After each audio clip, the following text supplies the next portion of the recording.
Okay, welcome back. നമുക്ക് ബാക്കി start ചെയ്യാം അല്ലെ. അപ്പൊ നമ്മള് പേപ്പർ 1 യൂണിറ്റ് 1, യൂണിറ്റ് 2, യൂണിറ്റ് 3, അതായത് പേപ്പർ 1 സെക്ഷൻ എ ആണ് നമ്മൾ നേരത്തെ കംപ്ലീറ്റ് ചെയ്തത്. ദെൻ ഇനി നമ്മൾ പേപ്പർ 1 സെക്ഷൻ ബി എടുക്കാൻ പോവാണ്. ഓക്കെ, അപ്പൊ യൂണിറ്റ് 4 ആണ് സ്റ്റാർട്ട് ചെയ്യുന്നത്. യൂണിറ്റ് 4 4.1 പേപ്പർ 1 യൂണിറ്റ് 4.1 പാട്ട് സാഹിത്യം. പാട്ട് പ്രസ്ഥാനത്തിന്റെ ഭാഷ നമ്മൾ ഓൾറെഡി നോക്കി. പാട്ടിന്റെ നിർവചനം ദ്രമിഡ സംഘാതാക്ഷര നിബന്ധം, യതുക മോന, വൃത്തവിശേഷയുക്തം പാട്ട് അല്ലെ. ദ്രമിഡ സംഘാതാക്ഷര നിബന്ധവും യതുക മോന അലങ്കാരങ്ങൾ ഉൾക്കൊള്ളുന്നതും വൃത്തം ദ്രാവിഡ വൃത്തത്തിൽ ഉപയോഗിക്കുന്നതുമായിട്ടുള്ള കാവ്യങ്ങളാണ് പാട്ട് കാവ്യങ്ങൾ എന്ന് നമ്മൾ നോക്കി. അതിന്റെ ഭാഷ രാമചരിതം എങ്ങനെ കംപ്ലീറ്റ്ലി പാലിക്കുന്നുണ്ടോ, നിരണം കവികളിലേക്ക് വരുന്ന സമയത്ത് ഏത് രീതിയിലുള്ള പരിവർത്തനമാണ് വരുന്നത്, കൃഷ്ണഗാഥയിലെ ഭാഷ എപ്രകാരമാണ്. ഇത്രയും കാര്യങ്ങളാണ് നമ്മൾ യൂണിറ്റ് 1.3 പാട്ട് സാഹിത്യത്തിന്റെ ഭാഷ നോക്കിയിട്ടുണ്ടായിരുന്നത്. ഇനി നമ്മൾ നോക്കുന്നത് പാട്ട് പ്രസ്ഥാനത്തിന്റെ സാഹിത്യമാണ് നോക്കുന്നത്. ഓക്കെ, അത് 4.1 ആണ്. അപ്പൊ പേപ്പർ 1 തന്നെ സെക്ഷൻ എയും സെക്ഷൻ ബിയും ആക്കി തന്നിട്ടുള്ളത്. നമ്മൾ സെക്ഷൻ എയിൽ ചോദിക്കുന്ന സമയത്ത് അതില് ഭാഷ മാത്രമാണ് എഴുതേണ്ടത്. സെക്ഷൻ ബി ചോദിക്കുന്ന സമയത്താണ് നമ്മൾ സാഹിത്യം ചോദിക്കേണ്ടത്. രണ്ടിലും ഓവർലാപ്ഡ് ആയിട്ട് same questions, same type of questions വരാറുണ്ട്. ഓക്കെ, അപ്പൊ നമുക്ക് നോക്കാം പാട്ട് സാഹിത്യത്തിൽ നിന്നും വന്നിട്ടുള്ള മുൻവർഷ ചോദ്യങ്ങൾ ഏത് രീതിയിലുള്ളതാണെന്ന് നോക്കാം. അപ്പൊ നമുക്ക് നോക്കുകയാണെന്നുണ്ടെങ്കിൽ ഇതിലും പഠിക്കാനുള്ളത് രാമചരിതം, അതിന്റെ സാഹിത്യ സവിശേഷതകൾ പഠിക്കാനുണ്ട്. നിരണം കാവ്യങ്ങൾ അത് ഭക്തി കാവ്യങ്ങൾ എന്നുള്ള രീതിയിൽ എങ്ങനെയാണ് അതിന്റെ സവിശേഷതകൾ വരുന്നതെന്ന് പഠിക്കാനുണ്ട്. കൃഷ്ണഗാഥ ഒരു തനി മലയാള കൃതി എന്നുള്ള രീതിയിൽ എങ്ങനെയാണ് അതിന്റെ സവിശേഷതകൾ വരുന്നത്. കൂടെ എല്ലാത്തിന്റെയും സാഹിത്യപരമായിട്ടുള്ള സവിശേഷതകളും നമ്മൾ എന്താണ് പ്രമേയം, എന്താണ് ഇതിവൃത്തം, എന്താണ് അതിൽ പറയുന്ന കാര്യങ്ങൾ, ഈ കാര്യങ്ങളൊക്കെയാണ് നമുക്ക് നോക്കാനുള്ളത്. സോ എങ്ങനെയാണ് കഴിഞ്ഞ 10 വർഷമായിട്ട് ചോദ്യങ്ങൾ വന്നിട്ടുള്ളത് നോക്കാം. 2025 ചോദിച്ചിട്ടുള്ളത് കമ്പൽസറി ക്വസ്റ്റ്യൻ ആയിരുന്നു. ഭക്തിയുടെ ഉദാത്ത ആവിഷ്കാരങ്ങൾ എന്ന നിലയിൽ നിരണം കവിതകൾ വേറിട്ട് നിൽക്കുന്നു, ശരിയോ എന്നുള്ളത്. അതായത് ഭക്തി, അപ്പൊ നിരണം കവിതകളിൽ കാണുന്ന ഭക്തിയാണ് ഇവിടെ നമുക്ക് ചോദിച്ചിട്ടുള്ളത്. 2024 ചോദിച്ചിട്ടുള്ളത് നിരണം കവിതകളും ബന്ധപ്പെട്ട് തന്നെയാണ്. നിരണം കാവ്യങ്ങളിൽ നിന്നും കൃഷ്ണഗാഥയിലേക്ക് എത്തുമ്പോൾ പാട്ട് പ്രസ്ഥാനത്തിന് സംഭവിക്കുന്ന പരിണാമങ്ങൾ എന്തെല്ലാം. അപ്പൊ നിരണം കൃതികളിൽ നിന്നും കൃഷ്ണഗാഥയിലേക്ക് എത്തുമ്പോൾ ഇത് നേരത്തെ നമ്മൾ ഡിസ്കസ് ചെയ്തപ്പോഴും പറഞ്ഞിട്ടുണ്ടായിരുന്നു അല്ലെ. അടുത്ത 2023 ചോദിച്ചിട്ടുള്ള 10 മാർക്കിന്റെ കമ്പൽസറി ക്വസ്റ്റ്യൻ ആണ്. മലയാളത്തിലെ വിവർത്തന സാഹിത്യ ചരിത്രത്തിൽ പാട്ട് സാഹിത്യ പ്രസ്ഥാനത്തിന്റെ സംഭാവനകൾ പരിശോധിക്കുക എന്നുള്ളത്. അപ്പൊ പാട്ട് സാഹിത്യം നമ്മൾ നോക്കുന്ന സമയത്ത് രാമചരിതം എന്ന് പറയുമ്പോൾ ആദ്യമായിട്ട് രാമായണം എഴുതുന്നത് മലയാളത്തിലല്ല, സംസ്കൃതത്തിലാണല്ലേ. ആ സംസ്കൃതത്തിൽ നിന്നും വിവർത്തനമാണ് രാമചരിതം എന്ന് പറയുമ്പോൾ. അതിലാണെന്നുണ്ടെങ്കിൽ യുദ്ധകാന്ഡം മാത്രമാണ് ഉൾപ്പെട്ടിട്ടുള്ളത്. അതുപോലെ നിരണം കവിതകൾ നോക്കുന്ന സമയത്ത് ആദ്യമായിട്ട് മലയാളത്തിൽ എഴുതിയിട്ടുള്ള സമ്പൂർണ്ണ രാമായണം എന്നൊക്കെ പറയുന്നത് കണ്ണശ രാമായണമാണ്. അപ്പൊ ഇതെല്ലാം തന്നെ എന്താണ്, വിവർത്തനം തന്നെയാണ്. അപ്പൊ വിവർത്തന സാഹിത്യ ചരിത്രത്തിൽ പാട്ട് സാഹിത്യ പ്രസ്ഥാനത്തിന്റെ സംഭാവനകൾ പരിശോധിക്കുക എന്നുള്ളതാണ് 2023 കമ്പൽസറി ക്വസ്റ്റ്യൻ ആയിട്ട് ചോദിച്ചിട്ടുള്ളത്. കുറച്ചൊന്ന് ട്രിക്കി ആയിട്ട് ചോദിച്ചിട്ടുള്ള ഒരു ക്വസ്റ്റ്യൻ ആണ്. 2021 ചോദിച്ചിട്ടുള്ളത് തനി മലയാള കൃതി എന്ന് വിശേഷിപ്പിക്കപ്പെടാനുള്ള കൃഷ്ണഗാഥയ്ക്ക് അർഹിക്കുന്ന പ്രാധാന്യം ലഭിച്ചതെന്ന് തോന്നുന്നുണ്ടോ, വിശദീകരിക്കുക. അപ്പൊ ഇതിൽ ചോദിച്ചിട്ടുണ്ട് എന്താണ്, തനി മലയാള കൃതി എന്ന് നമ്മൾ കൃഷ്ണഗാഥയെ വിശേഷിപ്പിക്കാറുണ്ട്. അപ്പൊ അതിന് അർഹിക്കുന്ന ആ ഒരു പ്രാധാന്യം ലഭിച്ചിട്ടുണ്ട് എന്ന് കരുതുന്നുണ്ടോ എന്നുള്ളത് തന്നെയാണ്. അപ്പൊ തനി മലയാള കൃതി എന്ന് വിശേഷിപ്പിക്കാനുള്ള കാരണം എന്താണ്, അതിന്റെ ഭാഷ തന്നെയാണല്ലേ. അപ്പൊ എങ്ങനെയാണ് കൃഷ്ണഗാഥ തനി മലയാള കൃതി ആവുന്നത്, സോ അതിന് അർഹിക്കുന്ന അംഗീകാരം ലഭിച്ചിട്ടുണ്ടോ എന്നും കൂടെ നമ്മൾ എന്ത് ചെയ്യണം, ഒന്ന് കൺക്ലൂഷനിലേക്ക് വരുമ്പോൾ ഒന്ന് വിശദീകരിക്കണം. പിന്നെ 2021 ചോദിച്ചിട്ടുള്ള ചോദ്യമാണ്. 2021 2 ക്വസ്റ്റ്യൻസ് ഉണ്ടായിരുന്നു. അതിലുള്ള ഒരു ക്വസ്റ്റ്യൻ ആണ്, മലയാള കവിതയെ നാടോടി പാരമ്പര്യത്തിൽ നിന്ന് എപ്പിക് പാരമ്പര്യത്തിലേക്ക് പിടിച്ചുയർത്തിയ കവികളാണ് കണ്ണശന്മാർ, നിരൂപിക്കുക എന്നുള്ളത്. അതായത് അതിനു മുമ്പ് ഉണ്ടായിരുന്നത് നാടോടി പാരമ്പര്യമാണ്, നാടോടി കഥകളും നാടോടി കവിതകളും ഒക്കെയാണ് ഉണ്ടായിരുന്നത്. അതിൽ നിന്നും എപ്പിക് പാരമ്പര്യം, കുറച്ചും കൂടെ പുരാണ ഇതിഹാസ കഥകളായിട്ട് വന്നിട്ടുള്ളത്, പുരാണ ഇതിഹാസ കവിതകളായിട്ട് വന്നിട്ടുള്ളത് ആദ്യത്തെ സമ്പൂർണ്ണ രാമായണം കൂടിയാണ് അല്ലെ, കണ്ണശ രാമായണം എന്ന് പറയുന്നത്. അപ്പോ കണ്ണശന്മാർ എഴുതിയിട്ടുള്ള എല്ലാം തന്നെ പുരാണ ഇതിഹാസങ്ങളെ ആസ്പദമാക്കിയിട്ടുള്ളതായിരുന്നു. സോ അത് അങ്ങനെ എപ്പിക് പാരമ്പര്യത്തിലേക്ക് പിടിച്ചുയർത്തിയ കവികളാണ് കണ്ണശന്മാർ എന്നതാണ് പറയുന്നത്. അതാണ് പിന്നെ 2021 ചോദിച്ചിട്ടുള്ള ചോദ്യം. 2020 കൃഷ്ണഗാഥയിൽ നിന്നാണ് ചോദ്യം ചോദിച്ചത്. ഭക്തിയോടൊപ്പം ശൃംഗാരത്തിനും പ്രാധാന്യം നൽകപ്പെട്ടിട്ടുള്ള കാവ്യമാണ് കൃഷ്ണഗാഥ. ഈ അഭിപ്രായം വസ്തുതാപരമാണോ എന്നുള്ളതാണ്. അതായത് ഭക്തിയോടൊപ്പം തന്നെ ശൃംഗാരത്തിനും എങ്ങനെയാണ് കൃഷ്ണഗാഥയിൽ പ്രാധാന്യം നൽകിയിട്ടുള്ളത് എന്നാണ് ചോദിക്കുന്നത്. 2018 രാമചരിതത്തിൽ നിന്നാണ് ചോദിച്ചത്. മലയാളത്തിലെ ശ്രദ്ധേയമായ ആദ്യത്തെ സാഹിത്യ കൃതി രാമചരിതമാണ് എന്ന അഭിപ്രായം സ്വീകാര്യമാണോ, എന്തുകൊണ്ട് എന്നുള്ളതാണ്. അതായത് രാമചരിതം എങ്ങനെയാണ് മലയാളത്തിലെ ആദ്യത്തെ സാഹിത്യ കൃതി ആവുന്നത്, അതും ശ്രദ്ധേയമായ സാഹിത്യ കൃതി ആവുന്നത് എന്നുള്ളതാണ് 2018 ചോദിച്ചത്. 2017 ചോദിച്ചത് ഭാഷാ സാഹിത്യങ്ങൾ തെക്കും വടക്കും ഭേദങ്ങൾ കണ്ണശ കൃതികളും കൃഷ്ണഗാഥയും പ്രതിനിധീകരിക്കുന്നത് നമ്മൾ നേരത്തെ പേപ്പർ 1 സെക്ഷൻ എയിൽ ഡിസ്കസ് ചെയ്ത് പറഞ്ഞിട്ടുള്ളതാണ്. അതുപോലെ തന്നെ 2016 ചോദിച്ച ചോദ്യം ഭാഷാ സാംസ്കാരിക രംഗങ്ങളിൽ നിരണം കവികൾ തുടങ്ങി വെച്ചിട്ടുള്ള പരിഷ്കരണം അത് പൂർണ്ണതയിൽ എത്തുന്ന എഴുത്തച്ഛനിലാണെന്നാണ് പറഞ്ഞിട്ടുള്ളത്. അതും നമ്മൾ നേരത്തെ പാന കിളിപ്പാട്ട് തുള്ളൽ ഡിസ്കസ് ചെയ്ത സമയത്ത് പറഞ്ഞു. കണ്ണശന്മാർ തുടങ്ങി വെച്ചത് എഴുത്തച്ഛനിലാണ് പൂർണ്ണതയിൽ എത്തുന്ന രീതിയിൽ നമ്മൾ എങ്ങനെയാണ് അത് അപ്രോച്ച് ചെയ്യേണ്ടത് എന്നുള്ളത്. സോ ഇത്രയാണ് കഴിഞ്ഞ 10 വർഷമായിട്ട് ഈ ഒരു ഭാഗത്തു നിന്നും ചോദിച്ച ചോദ്യങ്ങൾ എന്ന് പറയുന്നത്. എന്താണെങ്കിലും നമുക്ക് എന്ത് ചെയ്യാം, മെയിൻ പോയിന്റുകൾ ഈ ഭാഗത്തു നിന്നും നോക്കാം. ഇപ്പൊ രാമചരിതത്തിലേക്ക് വരുന്ന സമയത്ത് നമ്മൾ ഭാഷാ സാഹിത്യം, ഭാഷ എന്ന് പറയുമ്പോൾ എന്താണ്, അതിൽ വരുന്ന പദങ്ങള്, വ്യാകരണം, അതുപോലെ തന്നെ അതിൽ വരുന്ന എന്തൊക്കെയാണ് അലങ്കാരങ്ങളൊക്കെ അല്ലെ, ശബ്ദാലങ്കാരങ്ങൾ, മറ്റു കാര്യങ്ങൾ, വർണ്ണനകളൊക്കെ എങ്ങനെയാണെന്നുള്ളത്. ഇനി അത് സാഹിത്യത്തിലേക്ക് വരുമ്പോൾ എന്താണ് അതിന്റെ ഇതിവൃത്തം, അതായത് അതിന്റെ പ്ലോട്ടും പ്രമേയം എന്താണ്, ഇതിവൃത്തവും പ്രമേയവും എന്താണെന്നുള്ളതാണ് ആദ്യം നമ്മൾ നോക്കുക. ഇപ്പൊ രാമചരിതമാണെന്നുണ്ടെങ്കിൽ മലയാളത്തിലെ ആദ്യമായിട്ടുണ്ടായിട്ടുള്ള രാമായണമാണ് രാമചരിതം. പക്ഷെ ഒരു സമ്പൂർണ്ണ രാമായണമാണെന്ന് പറയാനും പറ്റില്ല. കാരണം യുദ്ധകാണ്ഡത്തിനെ അടിസ്ഥാനപ്പെടുത്തിയിട്ടാണ് രാമചരിതം എഴുതിയിട്ടുള്ളത്. അതുകൊണ്ട് തന്നെ എന്താണ്, രാവണന്റെയും യുദ്ധകാണ്ഡവുമായി ബന്ധപ്പെട്ടാണ് കാര്യങ്ങൾ ഉള്ളത്. എന്നാലും അത് ഭക്തികാവ്യമാണ്. അതുകൊണ്ട് തന്നെ എന്താണ്, പിന്നെ ഭഗവാനെ സ്തുതിക്കുന്ന രീതിയിലുള്ള ഭക്തി ഭാഗങ്ങളും അതിൽ കാണാൻ പറ്റും. എന്നാലോ യുദ്ധത്തിനാണ് കൂടുതലും പ്രാധാന്യം നൽകിയിട്ടുള്ളത്. അപ്പൊ വീരരസ പ്രധാനമാണെന്നുള്ളത് നമുക്ക് പറയാൻ പറ്റും. അപ്പൊ ഇതിവൃത്തം ഇതായതുകൊണ്ട് തന്നെ നമ്മൾ ഇതിന്റെ ഭാവവും രസവും ഒക്കെ നമുക്ക് ഇതൊന്ന് കിട്ടുകയാണ്. ഭാവം എന്ന് പറഞ്ഞിട്ടുണ്ടെങ്കിൽ അതിൽ ഭക്തിയും അതുപോലെ തന്നെ യുദ്ധവുമാണ് വരുന്നത്. അപ്പൊ സ്വാഭാവികമായിട്ടും ശാന്തരസവും അതുപോലെ തന്നെ വീരരസവുമാണ് അതിൽ വരുന്നത്. അപ്പൊ ഭക്തിയാണ് ഭാവം വരുന്നത് എന്ന് കാണാൻ പറ്റും. പിന്നെ എന്താണ് അതിന്റെ പ്ലോട്ട് എന്നുള്ളത് നമുക്ക് മനസ്സിലായി. then ഇതിന്റെ ഇതിലേക്ക് വരുന്ന സമയത്ത് പിന്നെ നമ്മൾ നോക്കുന്നത് ഇതിവൃത്തം നോക്കുന്നത് പോലെ തന്നെ കാവ്യലക്ഷ്യം എന്താണ്, ആ ഒരു ഇത് എഴുതിയത് കൊണ്ട് കവി ലക്ഷ്യമാക്കുന്നത് എന്നുള്ളത്. അപ്പൊ കാവ്യലക്ഷ്യം നമുക്ക് രാമചരിതത്തിൽ തന്നെ പറയുന്നുണ്ട്. ഊനമറ്റയും രാമചരിതം ഒരു തെല്ലൊഴിയിൽ ചെറിയവർ അറിയുമാർ ഉര ചെയ്യുവാനുള്ളത്. അതായത് തെറ്റില്ലാത്ത ഈ ഒരു രാമചരിതം ഞാൻ എന്താണ് സാധാരണ ജനങ്ങൾക്ക് വേണ്ടിയിട്ട് എഴുതുവാൻ ശ്രമിക്കുകയാണ് എന്നുള്ള രീതിയിലാണ് കവി പറയുന്നത്. അപ്പൊ സാധാരണ ജനങ്ങൾക്ക് വേണ്ടിയിട്ടാണ് എഴുതുന്നത് എന്നുള്ളതും രാമായണമാണ് എഴുതുന്നത് എന്നുള്ളതും രാമചരിതത്തിൽ ഒരു തെല്ല്, അതായത് രാമായണത്തിൽ ഒരു കുറച്ചു ഭാഗമാണ് എഴുതുന്നത് എന്നുള്ളതൊക്കെ കാവ്യലക്ഷ്യത്തിൽ ഡയറക്റ്റ് ആയിട്ട് ആര് പറയുന്നുണ്ട്, കവി പറയുന്നുണ്ട്. കൂടെ തന്നെ യുദ്ധകാന്ഡമാണ് പറയുന്നതെന്നും അത് സാധാരണ ജനങ്ങൾക്കുള്ളതാണെന്നും പറയുന്നതിന്റെ കൂടെ തന്നെ എന്തുണ്ട്, ഇത് നമുക്കൊരു ഭക്തി മാർഗത്തിലേക്കും മോക്ഷമാർഗത്തിലേക്കും ഉള്ളതും കൂടെയാണ് എന്നുകൂടി ആര് പറയുന്നുണ്ട്, ശ്രീരാമ കവി പറയുന്നുണ്ട്. then പിന്നെ നമ്മൾ ഇതിൽ നോക്കുന്നത് 2 കാര്യങ്ങളാണ്. ഒന്ന്, എങ്ങനെയാണ് ഒരു ഭക്തി കാവ്യം എന്ന നിലയിൽ രാമചരിതത്തിനെ സമീപിക്കുന്നത് എന്നുള്ളതാണ്. അപ്പൊ രാമചരിതം ഒരു ഭക്തി കാവ്യം എന്ന നിലയിൽ നോക്കുന്ന സമയത്ത് വീരരസം ഉത്തേജിപ്പിക്കുക എന്നതാണ് അതിന്റെ ഉദ്ദേശം. എന്നുണ്ടെങ്കിൽ പോലും എന്താണ്, ഭക്തിയിലൂടെ മോക്ഷം ലഭിക്കുക എന്നുള്ളതും കൂടെ ഉദ്ദേശമായിട്ട് പറയുന്നുണ്ട്.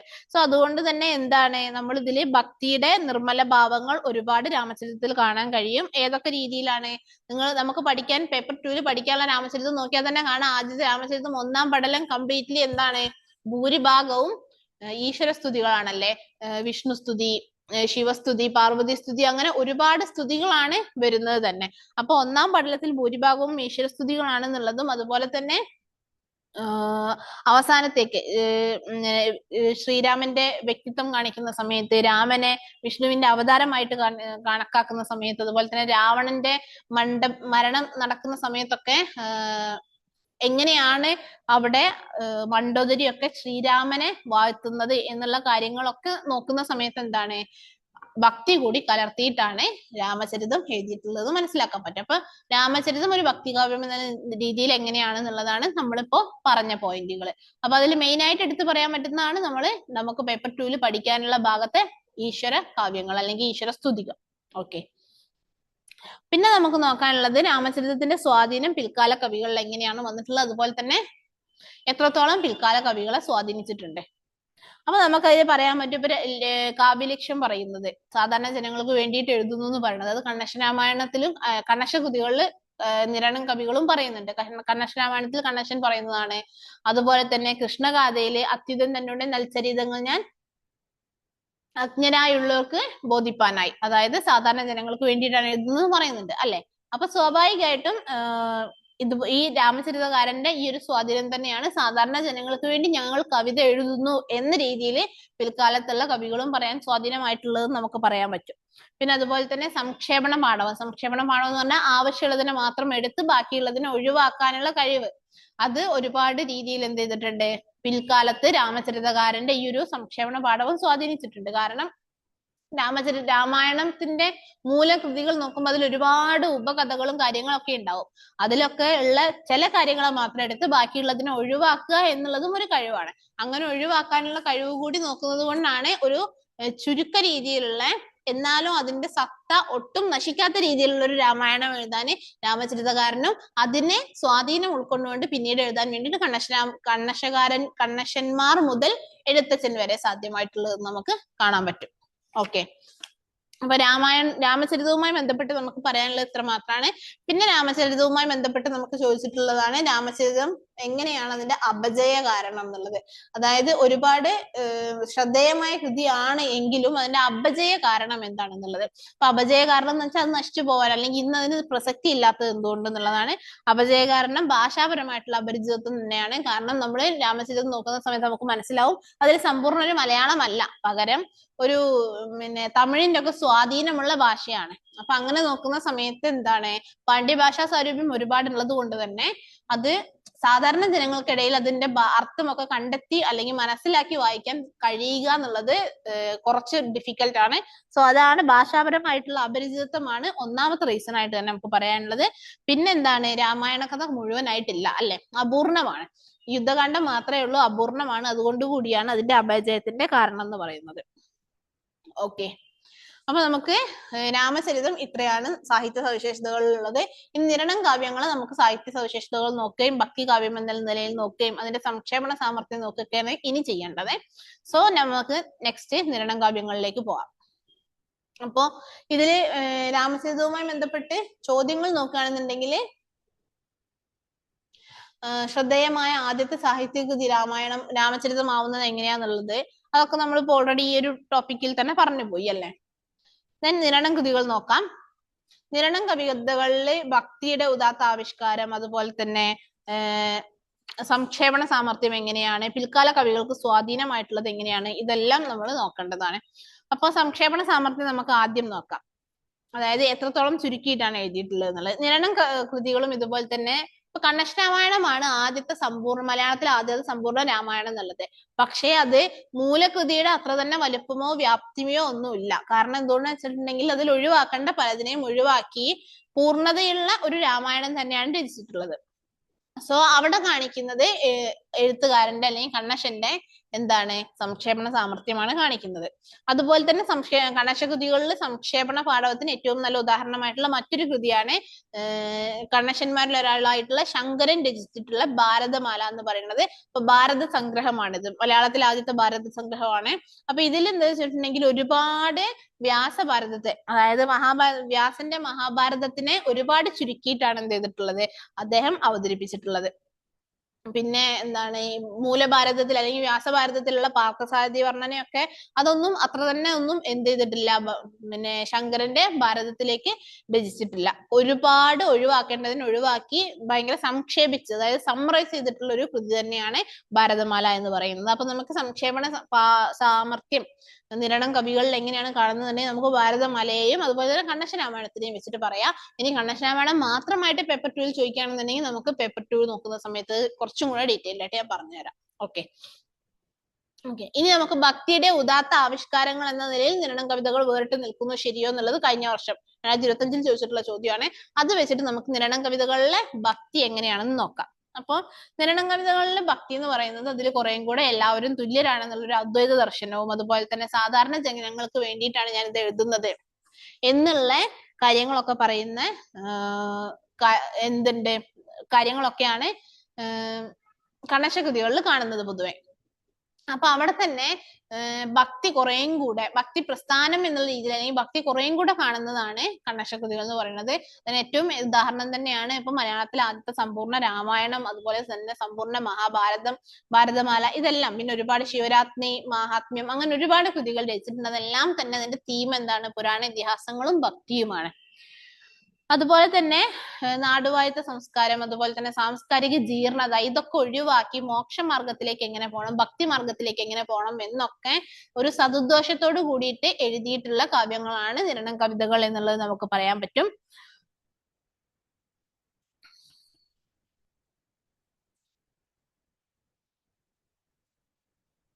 പിന്നെ നമുക്ക് നോക്കാവുന്നതാണ് അത് ഏത് രീതിയിലാണ് ഭക്തി അവതരിപ്പിക്കുന്നത് കണ്ണശന്മാർ എന്നുള്ളത്. അപ്പോ രാമായണമാണെന്നുണ്ടെങ്കിലും കൃഷ്ണ സ്തുതിയിലൂടെയും അല്ലെങ്കിൽ രാമനെ സ്തുതിക്കുന്നതിലൂടെയും, അതുപോലെ തന്നെ മഹാഭാരതത്തിലാണെന്നുണ്ടെങ്കിലും ശ്രീകൃഷ്ണനെ സ്തുതിക്കുന്നതിലൂടെയും, അതുപോലെ ആ രീതിയിലാണ് അവതരിപ്പിക്കുന്നത്. നാരദൻ ശ്രീകൃഷ്ണനെ സ്തുതിക്കുന്നതും നാരദൻ മഹാവിഷ്ണുവിനെ സ്തുതിക്കുന്നതും, അങ്ങനെ ഒരുപാട് സ്തുതികളും കീർത്തനങ്ങൾ സ്വഭാവവും ഒക്കെ ചേർത്തിട്ടാണ് എന്ത് ചെയ്തിട്ടുള്ളത്, ഭക്തി കുറേയും കൂടെ വിപുലമായ രീതിയിൽ നിരണം കവികൾ അവതരിപ്പിച്ചിട്ടുള്ളത് നമുക്ക് കാണാം. ഇപ്പൊ അതിനൊരു ഉദാഹരണമാണ് മറപൊരുളായി മറഞ്ഞവനെ ഹരി മലർമകൾ കൊങ്ക പുണർന്നവനെ ഹരി എന്നുള്ള രീതിയിലുള്ള കൃഷ്ണഗാഥയിലെ ഈരടികൾ ഉണ്ടല്ലോ. ഇതെല്ലാത്തിനും സ്വാധീനമാവുന്ന രീതിയിൽ ആരെഴുതിയിട്ടുണ്ട്, കണ്ണശന്മാർ എഴുതിയിട്ടുണ്ട് എന്നുള്ളത്. അപ്പൊ കണ്ണശരാമായണത്തിലാണെങ്കിൽ പോലും കണ്ണശരാമായണം ബാലകാണ്ഡത്തിന്റെ തുടക്കത്തിൽ ആ ഒരു ലാസ്റ്റിലേക്കൊക്കെ വരുന്ന സമയത്ത് എന്താണ്, അവിടെ സ്തുതി ആണ് കാണുന്നത്. ആ ഒരു സ്തുതിയൊക്കെ എന്താണ്, ഭക്തിക്ക് ഉദാഹരണമായിട്ട് നമുക്ക് കൊടുക്കാൻ പറ്റുന്നതാണ്. പിന്നെ കണ്ണശന്മാരുടെ സ്വാധീനം പിൽക്കാല കവികളിൽ എങ്ങനെയാണ്, നമ്മൾ നേരത്തെ രാമചരിതം നോക്കിയ പോലെ കണ്ണശ സ്വാധീനം പിൽക്കാല കവികളിൽ എങ്ങനെയാണെന്നുള്ളത് നോക്കുകയാണെന്നുണ്ടെങ്കിലും ഇതുപോലെ തന്നെ കണ്ണശ സ്വാധീനം ഏറ്റവും അധികം കാണുന്നത് നമുക്ക് എഴുത്തച്ഛനിലാണ്. കാരണം പാട്ടിനെയും മണിപ്രവാളത്തെയും സമന്വയിപ്പിക്കാൻ ശ്രമിച്ചിട്ടുള്ള ആളാണ് കണ്ണശന്മാര്. അതിനെ പൂർണ്ണതയിൽ എത്തിച്ചിട്ടുള്ളതാണ് എഴുത്തച്ഛൻ. അപ്പൊ ഏറ്റവും കൂടുതൽ കാണുന്ന എഴുത്തച്ഛനിലാണ്. പക്ഷെ എഴുത്തച്ഛനിൽ മാത്രമല്ല കൃഷ്ണഗാഥാകാരനിൽ കാണാം. കാരണം ഒരേ കാലഘട്ടമാണെങ്കിലും കൃഷ്ണഗാഥാകാരനിലേക്ക് വരുമ്പോൾ ഭക്തിയും കാര്യങ്ങളൊക്കെ ഉണ്ടല്ലേ, ആ കാര്യങ്ങളൊക്കെ കാണുന്നത് അവിടെ കൃഷ്ണഗാഥാകാരനിൽ കാണുന്ന ഭക്തി, ശൃംഗാരത്തോട് ചേർന്നിട്ടുള്ള ഭക്തി എന്ന് പറയുന്നത് കണ്ണശന്റെ സ്വാധീനമാണെന്ന് നമുക്ക് കാണാൻ പറ്റും. അതുപോലെ തന്നെ എഴുത്തച്ഛൻ ജസ്റ്റ് ഭാഷയിൽ മാത്രമല്ല, അതായത് മലയാളത്തെയും മണിപ്രവാളത്തെയും ചേർക്ക് മാത്രമല്ല ചെയ്തിട്ടുള്ളത്, പകരം അലങ്കാരങ്ങള്, അതുപോലെ തന്നെ ആവിഷ്കരണ രീതി, ആശയങ്ങളുടെ സാമ്യത, ഇതെല്ലാം തന്നെ കണ്ണശന്മാരിൽ നിന്നുള്ള സ്വാധീനം എഴുത്തച്ഛനിൽ നമുക്ക് കാണാൻ പറ്റുന്നതാണ്. കാരണം ഇരുകൂട്ടരും എന്താണ്, പിന്നെ പുരാണങ്ങൾ ബേസ് ചെയ്തിട്ടാണ് എഴുതിയിട്ടുള്ളത്. അതുപോലെ തന്നെ അതിൽ രണ്ടിലും അലങ്കാരങ്ങളൊക്കെ ഒരുപോലെ ഉപയോഗിച്ചിട്ടുണ്ട്. അങ്ങനെയുള്ള കാര്യങ്ങളൊക്കെ നമുക്ക് കാണാൻ പറ്റുന്നതാണ്. ഓക്കെ. അതുപോലെ എഴുത്തച്ഛന്റെ പാർത്ഥസാരഥി വർണ്ണനയൊക്കെ എന്താണ്, നമുക്ക് കുറച്ചും കൂടെ കണ്ണശന്മാരിൽ നിന്നും സ്വാധീനം ഉൾക്കൊണ്ടതാണ് എന്ന് പറയാൻ പറ്റും. ഓക്കെ ആണല്ലോ. അപ്പൊ ഇത്രയാണ് കണ്ണശന്മാരുടെ ഭക്തി, അതുപോലെ തന്നെ സംക്ഷേപണ സാമർഥ്യം, ഇതിവൃത്തം, പിന്നെ പിൽക്കാല സ്വാധീനം. ഇനി കൃഷ്ണഗാഥയിലേക്ക് വരുന്ന സമയത്ത് കൃഷ്ണഗാഥ ഒരു തനി മലയാള കൃതിയാണെന്നുള്ള രീതിയിലും, അതുപോലെ തന്നെ തനി മലയാള കൃതിയാണെന്നുള്ള രീതിയിലും, പിന്നെ കൃഷ്ണഗാഥയിൽ കാണുന്ന ഭക്തിയോടൊപ്പം കാണുന്ന ശൃംഗാരം എങ്ങനെയാണെന്നുള്ളതും നാടോടിത്ത മുദ്രകൾ എങ്ങനെയാണെന്നുള്ളതും ഒക്കെയാണ് ഇനി നമ്മൾ കൃഷ്ണഗാഥയുമായി ബന്ധപ്പെട്ട് നോക്കുന്നത്. അപ്പൊ കൃഷ്ണഗാഥയിൽ നമ്മൾ ആദ്യം കവിയുടെ കാവ്യലക്ഷ്യം പറയുകയാണെന്നുണ്ടെങ്കിൽ നേരത്തെ ഞാൻ പറഞ്ഞു, അച്യുതൻ നൽചരിതങ്ങൾ ഞാൻ അജ്ഞരായുള്ളവർക്ക് ബോധിപ്പാനായി. അപ്പൊ സാധാരണ ജനങ്ങൾക്ക് വേണ്ടിയിട്ട് എഴുതുകയാണെന്നുള്ളത് കൃഷ്ണഭക്തി സാധാരണ ജനങ്ങളിലേക്ക് എത്തിക്കുകയാണെന്നുള്ളത് തുടക്കത്തിൽ അദ്ദേഹം പറയുന്നുണ്ട്. പിന്നെ കൃഷ്ണഗാഥയും ഇതുപോലെ തന്നെ മൂലകൃതിയിൽ നിന്നും ഒരുപാട് മാറ്റങ്ങൾ വരുത്തിയിട്ടുണ്ട്. ഇപ്പൊ സംക്ഷേപണത്തിനാണെന്നുണ്ടെങ്കിൽ ഒരുപാട് ഭാഗങ്ങൾ വേണ്ടാത്തത് ഒഴിവാക്കിയിട്ടുണ്ട്. ഇനി ചില കാര്യങ്ങളൊക്കെ കൃഷ്ണഗാഥാകാരൻ ഭയങ്കരമായിട്ട് എന്ത് ചെയ്തിട്ടുണ്ട്, ഒരുപാട് നീട്ടി എഴുതിയിട്ടുണ്ട്, അതായത് വിപുലീകരിച്ച് എഴുതിയിട്ടുണ്ട്. അത് അധികവും എന്താണ്, സ്തുതി വരുന്ന ഭാഗങ്ങളിലൊക്കെയാണ് വിപുലീകരിച്ച് എഴുതിയിട്ടുള്ളത്. പിന്നെ നർമ്മത്തിന് വേണ്ടിയിട്ട് ചില കാര്യങ്ങൾ ആഡ് ചെയ്തിട്ടുണ്ട്. അപ്പൊ അങ്ങനെയുള്ള കാര്യങ്ങളെല്ലാം തന്നെ എന്താണ്, കൃഷ്ണഗാഥയിൽ നമുക്ക് കാണുന്നതാണ്. അതുകൊണ്ട് തന്നെ കൃഷ്ണഗാഥ സമ്പൂർണ്ണമായിട്ടും അതിന്റെ മൂലകൃതിയെ ആസ്പദമാക്കി എഴുതിയതാണെന്ന് പറയാൻ പറ്റില്ല. കുറേം കൂടി ഒരു സ്വതന്ത്ര കാവ്യം എന്നുള്ള രീതിയിലാണ് നമുക്ക് പറയാൻ പറ്റുക. ഇനി കൃഷ്ണഗാഥയിൽ നമ്മൾ നോക്കുമ്പോൾ നാടോടിത്ത മുദ്രകളും അതുപോലെ തന്നെ കേരളീയതയും മറ്റും എങ്ങനെയാണ് കാണുന്നത് നോക്കുകയാണെങ്കിൽ, കേരളീയ പശ്ചാത്തലം, കേരളീയ ഗ്രാമീണ പശ്ചാത്തലം കൃഷ്ണഗാഥയിൽ ചെറുശ്ശേരി കുറേ കൊണ്ടുവന്നിട്ടുണ്ട്. അതിന് ഉദാഹരണമാണ് കൃഷ്ണന്റെ ജനനം മുതൽ സ്വർഗാരോഹണം വരെയുള്ള ഭാഗമാണല്ലേ. അപ്പൊ ജനനം മുതലുള്ള ഭാഗങ്ങൾ, അതുപോലെ അമ്പാടിയൊക്കെ നമ്മുടെ നാട്ടിലെ ഒരു ഏരിയ പോലെ നമുക്ക് തോന്നുന്ന രീതിയിലാണ് കൊണ്ടുവന്നിട്ടുള്ളത് കൃഷ്ണഗാഥയിൽ. അത് കേരളീയ ഗ്രാമീണ പശ്ചാത്തലമാണ് കൊണ്ടുവന്നിട്ടുള്ളത്. പിന്നെ അതുപോലെ തന്നെ ഓണവില്ല് ഉള്ളത്, വിഷുവിന് കണി കാണുന്നത്, അങ്ങനെയുള്ള ഒരുപാട് കാര്യങ്ങളെ എന്ത് ചെയ്തിട്ടുണ്ട്, കൃഷ്ണഗാഥയിലേക്ക് ചെറുശ്ശേരി ആഡ് ചെയ്തിട്ടുണ്ട്. അതുകൊണ്ട് തന്നെ എന്താണ്, കേരളീകരിച്ചിട്ടുള്ള ഒരു രീതിയാണ് നമുക്ക് കൃഷ്ണഗാഥയിൽ കാണുന്നത്. അപ്പൊ കൃഷ്ണഗാഥയിൽ കാണുന്ന മലയാളിത്ത മുദ്രകൾ അല്ലെങ്കിൽ നാടോടിത്ത മുദ്രകൾ അല്ലെങ്കിൽ കേരളീയത എന്നൊക്കെ പറഞ്ഞാല് ഓണവില്ലുവിനെ കുറിച്ച് പറയുന്നത്, കണി കാണുന്നതിനെ കുറിച്ച് പറയുന്നത്, കേരളീയ ഗ്രാമീണ പശ്ചാത്തലത്തിനെ കുറിച്ച് പറയുന്നത്, കോഴി കൂകുന്നതിനെ കുറിച്ച് പറയുന്നത്, അതുപോലെ തന്നെ പുരാണ ഇതിഹാസങ്ങളിൽ കലർത്തുന്ന കേരളീയ ഗ്രാമീണ പശ്ചാത്തലങ്ങളെ കുറിച്ച് പറയുന്നത്, അങ്ങനെയുള്ള ഒരുപാട് കാര്യങ്ങൾ പറയുന്നത് നമുക്ക് കേരളീയതക്ക് ഉദാഹരണമാണ് കൃഷ്ണഗാഥയുടെ. ഓക്കെ, അപ്പൊ കൃഷ്ണഗാഥയുമായി ബന്ധപ്പെട്ട് ചോദിച്ചിട്ടുള്ള കാര്യങ്ങൾ ഇതൊക്കെയാണ്. ഒന്ന്, കൃഷ്ണഗാഥയുടെ നാടോടിത്ത മുദ്രകൾ, കേരളീയത, അല്ലെങ്കിൽ ഈ പിന്നെ ഭക്തിയോടൊപ്പം ശൃംഗാരം കൃഷ്ണഗാഥയിൽ എങ്ങനെയാണ് കാണുന്നത് നമുക്ക് വേണമെങ്കിൽ പറയാം. കൃഷ്ണഗാഥ കൃഷ്ണന്റെ ജനനം മുതൽ സ്വർഗാരോഹണം വരെയുള്ള ഭാഗങ്ങളാണ് പറയണത്. അതുകൊണ്ട് തന്നെ അതിന് വെറും ഭക്തിയല്ല, പുറമെ അതിൽ നർമ്മങ്ങളും ശൃംഗാരവും കൃഷ്ണന് ഗോപികമാരോടുള്ള അല്ലെങ്കിൽ ഗോപികമാർക്ക് കൃഷ്ണനോടുള്ള ഒരു മോഹത്തിന്റെയും അതുപോലെ തന്നെ കൃഷ്ണൻ എന്റെ സുഹൃത്തായിട്ടുള്ള അർജുനനും സുഭദ്രയും തമ്മിലുള്ള പ്രണയത്തിന്റെയും ഇതെല്ലാം കാണിക്കുന്ന സമയത്ത് അതിൽ എന്തുണ്ട്, ശൃംഗാരം വളരെ നന്നായിട്ട് തന്നെ അതിൽ ചിത്രീകരിച്ചിട്ടുണ്ട്. അപ്പോൾ കൃഷ്ണഗാഥ ഭക്തിയോടൊപ്പം തന്നെ ശൃംഗാരത്തിനും പ്രാധാന്യം നൽകിയിട്ടുള്ളതാണ്. ശൃംഗാരവും നർമ്മത്തിനും ഒക്കെ പ്രാധാന്യം നൽകിയിട്ടുള്ള ഒരു കാവ്യമാണ് എന്ന് നമുക്ക് കാണാൻ പറ്റും. ഓക്കെ, ഇത്രയും കാര്യങ്ങളാണ് നമുക്ക് ഈ ഒരു 4.1 നോക്കാനുള്ളത്. 4.1 പാട്ടിന്റെ സാഹിത്യമാണ്.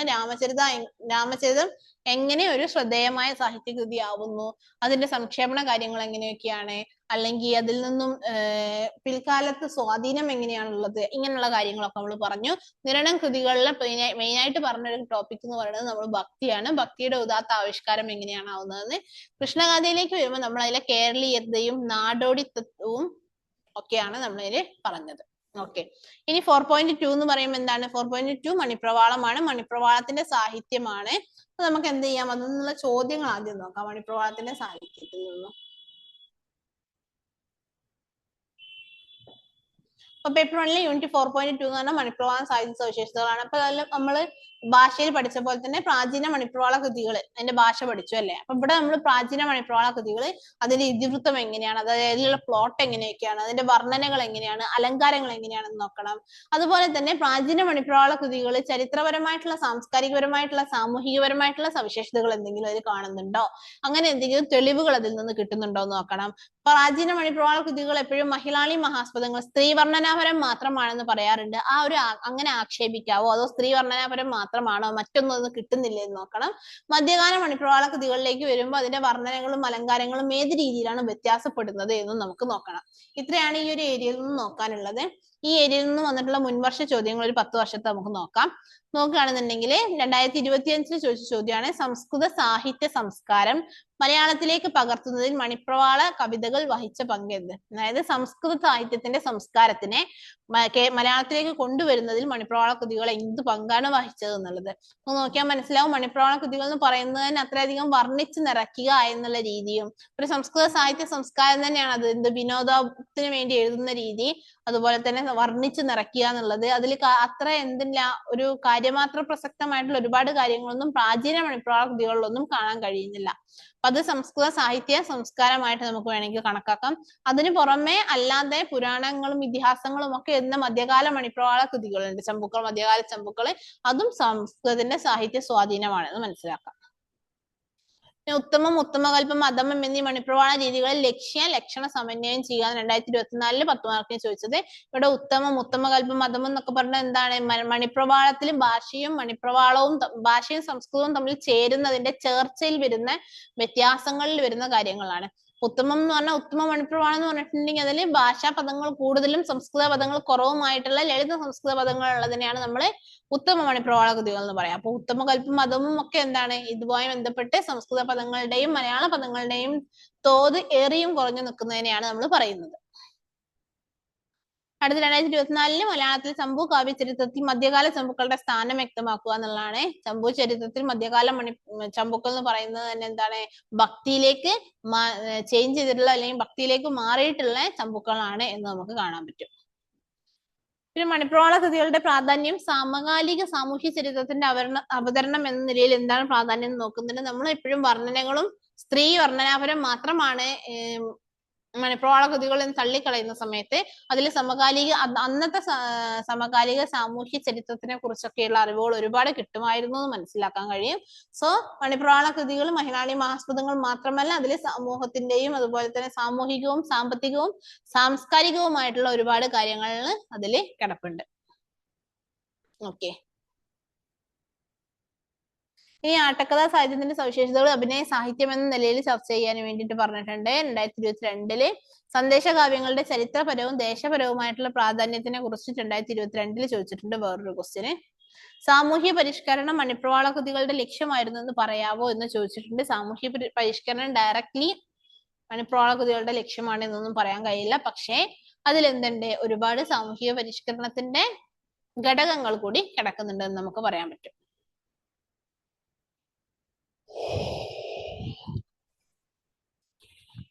ഓക്കെ, അപ്പൊ നമുക്ക് എന്താണെന്നുണ്ടെങ്കിലും മണിപ്രവാളത്തിന്റെ ഏരിയയിലേക്ക് പോവാം. മണിപ്രവാളം ഇതിവൃത്തം, പ്രാചീന മണിപ്രവാള കൃതികളുടെ ഇതിവൃത്തം എന്ന് പറഞ്ഞാൽ എന്താണ്?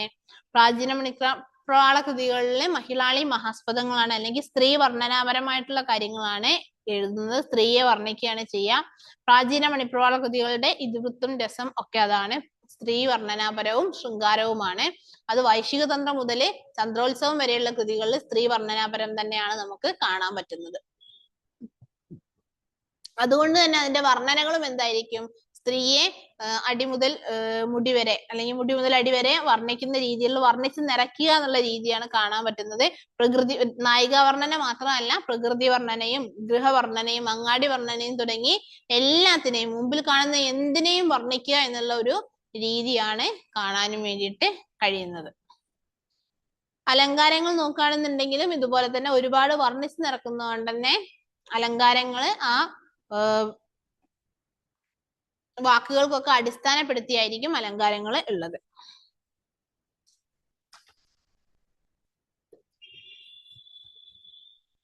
പിന്നെ നമുക്ക് നോക്കാനുള്ളത് മഹിളാളി മഹാസ്പദങ്ങൾ അല്ലെങ്കിൽ സ്ത്രീ വർണ്ണനാപരം എന്നതിനപ്പുറത്തേക്ക് എന്താണ് മണിപ്രവാള കൃതികൾ എന്നുള്ളതാണ്. പ്രാചീന മണിപ്രവാള കൃതികൾ എന്നുള്ളതാണ്. പ്രാചീന മണിപ്രവാള കൃതികൾ ദേവദാസികളെ അല്ലെങ്കിൽ നർത്തകരെ ഒക്കെ ആയിട്ടുള്ള മഹിളാളികളെ അല്ലെങ്കിൽ മഹിളകളെ, സ്ത്രീകളെ പുകഴ്ത്തിക്കൊണ്ടുള്ള കൃതികളാണ്. എന്നാൽ അത് മാത്രമായിരുന്നില്ല, മഹിളാളി മഹാസ്പദങ്ങൾ മാത്രമായിരുന്നില്ല. പകരം അതില് അന്നത്തെ കാലഘട്ടത്തിന്റെ ചരിത്രങ്ങൾ ഉറങ്ങിക്കിടക്കുന്നുണ്ടായിരുന്നു. പൂർണ്ണനിധി സന്ദേശത്തിലാണെന്നുണ്ടെങ്കിൽ ആദിത്യവർമ്മ മഹാരാജാവിനെ കുറിച്ച് പറയുന്നുണ്ട്. അങ്ങനെ ഓരോ കൃതികളിലും അന്നത്തെ കാലഘട്ടത്തിലെ ചരിത്രപരമായിട്ടുള്ള ഘടകങ്ങൾ നമുക്ക് കാണാൻ കഴിയും. അതുപോലെ തന്നെ സാംസ്കാരികവും സാമൂഹികവുമായിട്ടുള്ള അന്തരീക്ഷം അന്നത്തെ കാലത്ത് എങ്ങനെയായിരുന്നു എന്ന് നമുക്ക് മനസ്സിലാവും. സാംസ്കാരിക ജീർണതയൊക്കെ ദേവദാസികളുടെ പഠിക്കല് ക്യൂ നിൽക്കുന്ന ജ്യോത്സ്യന്മാരടക്കമുള്ള ആളുകളെ, ഭടന്മാരടക്കമുള്ള ആളുകളെ വിമർശിക്കുന്നതിലൂടെ നമുക്ക് അന്നത്തെ സാമൂഹിക പ്രതിബദ്ധത മനസ്സിലാവും.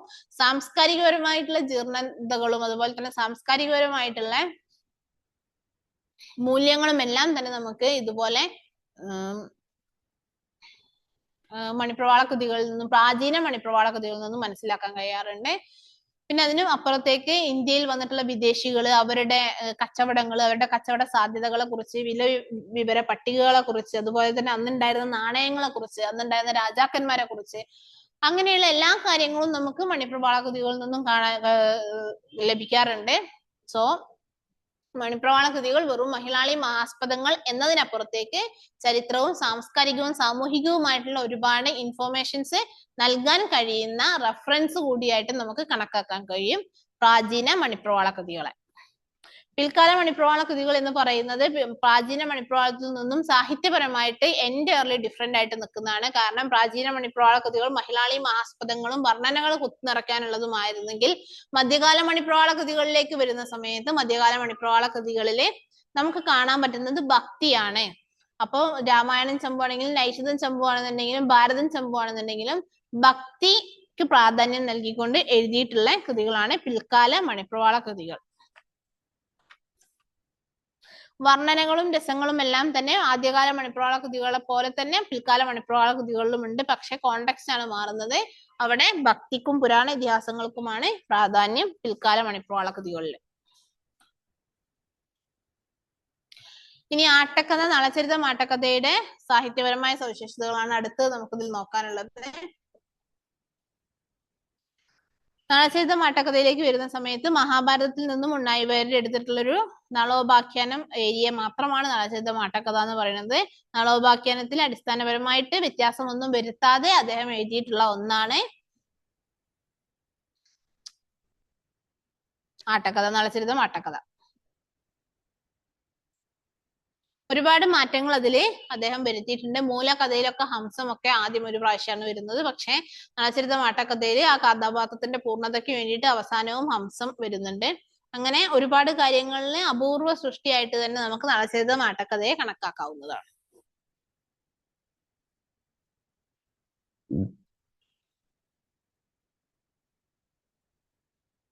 അടുത്തത് നമുക്ക് നോക്കാനുള്ളത് 4.3 ആണ്, നാടോടി സാഹിത്യമാണ്. 4.1 4.2 നമ്മൾ നോക്കി. 4.3 ആണ്, നാടോടി സാഹിത്യമാണ് നമുക്ക് നോക്കാനുള്ളത്. 2025 അതിൽ നിന്നും ചോദിച്ചിട്ടുള്ള ചോദ്യം വാഗ്മയ സാഹിത്യം എന്ന നിലയിൽ പഴഞ്ചൊല്ലുകളുടെ പ്രത്യേകതകൾ എന്തെല്ലാം എന്നുള്ളതാണ്. വാഗ്മയ ചിത്രീകരണം എന്ന് പറഞ്ഞാൽ എന്താണ്? നമ്മൾ വിഷ്വലി കാണുന്ന രീതിയിൽ നമുക്കത് കമ്മ്യൂണിക്കേറ്റ് ചെയ്തു തരാനുള്ള കഴിവ്. അപ്പൊ ആ ഒരു രീതിയിൽ നോക്കുകയാണെങ്കിൽ പഴഞ്ചൊല്ലുകളുടെ പ്രത്യേകതകൾ എന്തെല്ലാമാണെന്നാണ് ചോദിക്കുന്നത്. അതുപോലെ തന്നെ കഥാഗാനങ്ങൾ, ചരിത്ര കഥാഗാനങ്ങൾ. കഥാഗാനങ്ങൾ എന്താണ്? ചരിത്ര കഥാഗാനങ്ങളുടെ സവിശേഷതകൾ എന്തൊക്കെയാ എന്നുള്ളതും ചോദിച്ചിട്ടുണ്ട്. 2024 ചോദിച്ചിട്ടുള്ളതാണ്. 2023 മലയാളത്തിലെ കൃഷിപ്പാട്ടുകളുടെ പ്രത്യേകതകളും അവ നിറവേറ്റിയ ധർമ്മവും എന്തെന്ന് വിശദമാക്കുക. 2022 നാടോടി ഗാനസാഹിത്യത്തിൽ തോറ്റം പാട്ടുകളുടെ പ്രാധാന്യം എത്രത്തോളം എന്ന് സ്പഷ്ടമാക്കുക.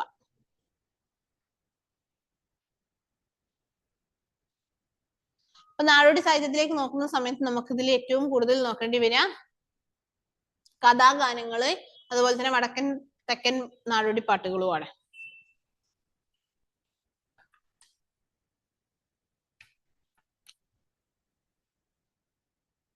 നാടോടി പാട്ടുകൾക്കെല്ലാം തന്നെയുള്ള പൊതുവായിട്ടുള്ള സവിശേഷതകളാണ്. അത് ആരെഴുതിയതാണ്, ഏത് കാലഘട്ടത്തിൽ എഴുതിയതാണ്, ഏത് വ്യക്തി കൃത്യമായിട്ട് എഴുതിയതാണ് എന്നുള്ള അറിവ് ഉണ്ടായിരിക്കില്ല. അജ്ഞാത കർത്തൃകമായിരിക്കും.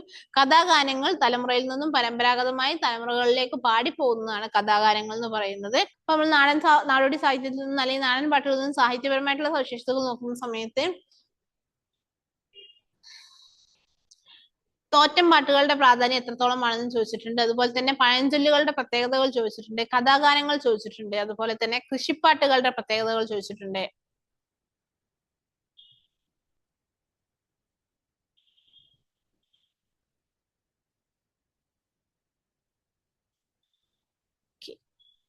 അപ്പൊ നാടോടി സാഹിത്യത്തിൽ നമുക്ക് നോക്കാനുള്ള പോയിന്റുകൾ എന്ന് പറയുന്നത് എങ്ങനെയൊക്കെയാണ് അതില് സംസ്കാരത്തിന്റെ അല്ലെങ്കിൽ സാമൂഹികമായ പ്രതിഫലനം വരുന്നത്. നാടോടി പാട്ടുകൾ സമൂഹത്തെ നേർക്ക് പിടിച്ച കണ്ണാടിയാണ് എന്നുള്ള രീതിയിൽ നമുക്ക് അവതരിപ്പിക്കാൻ പറ്റുമെന്ന് നോക്കാം. സാംസ്കാരിക പ്രതിഫലനം ഇപ്പൊ തെക്കൻ പാട്ടിലാണെങ്കിലും വടക്കൻ പാട്ടിലാണെങ്കിലും അത് പിറവിയെടുത്ത് അല്ലെങ്കിൽ അത് പിറന്ന പ്രദേശത്തിന്റെയും കാലഘട്ടത്തിന്റെയും വിശ്വാസങ്ങളും ആചാരങ്ങളും ഒക്കെ അതിൽ ഉണ്ടായിരിക്കുന്നതാണ്. നേർച്ചകള്, മന്ത്രവാദം, അങ്ങനെയുള്ള ഒരുപാട് കാര്യങ്ങള്, 28 മന്ത്ര കെട്ട് തുടങ്ങിയിട്ടുള്ള അനുഷ്ഠാനങ്ങള്, ആചാരങ്ങളെല്ലാം തന്നെ തെക്കൻ പാട്ടിലും വടക്കൻ പാട്ടിലൊക്കെ നമുക്ക് കാണാം. മരുമക്കത്തായം തകർന്ന് മക്കത്തായം രൂപപ്പെടുന്ന കാലഘട്ടം അതിൽ ഉണ്ടെന്ന് നമുക്ക് കാണാം. അപ്പൊ അങ്ങനെ നോക്കാൻ തന്നെ ഉദാഹരണമായിട്ട് മൂവട്ടും മലയൻ കഥയൊക്കെ നിങ്ങൾക്ക് പറഞ്ഞു കൊടുക്കാം കേട്ടോ.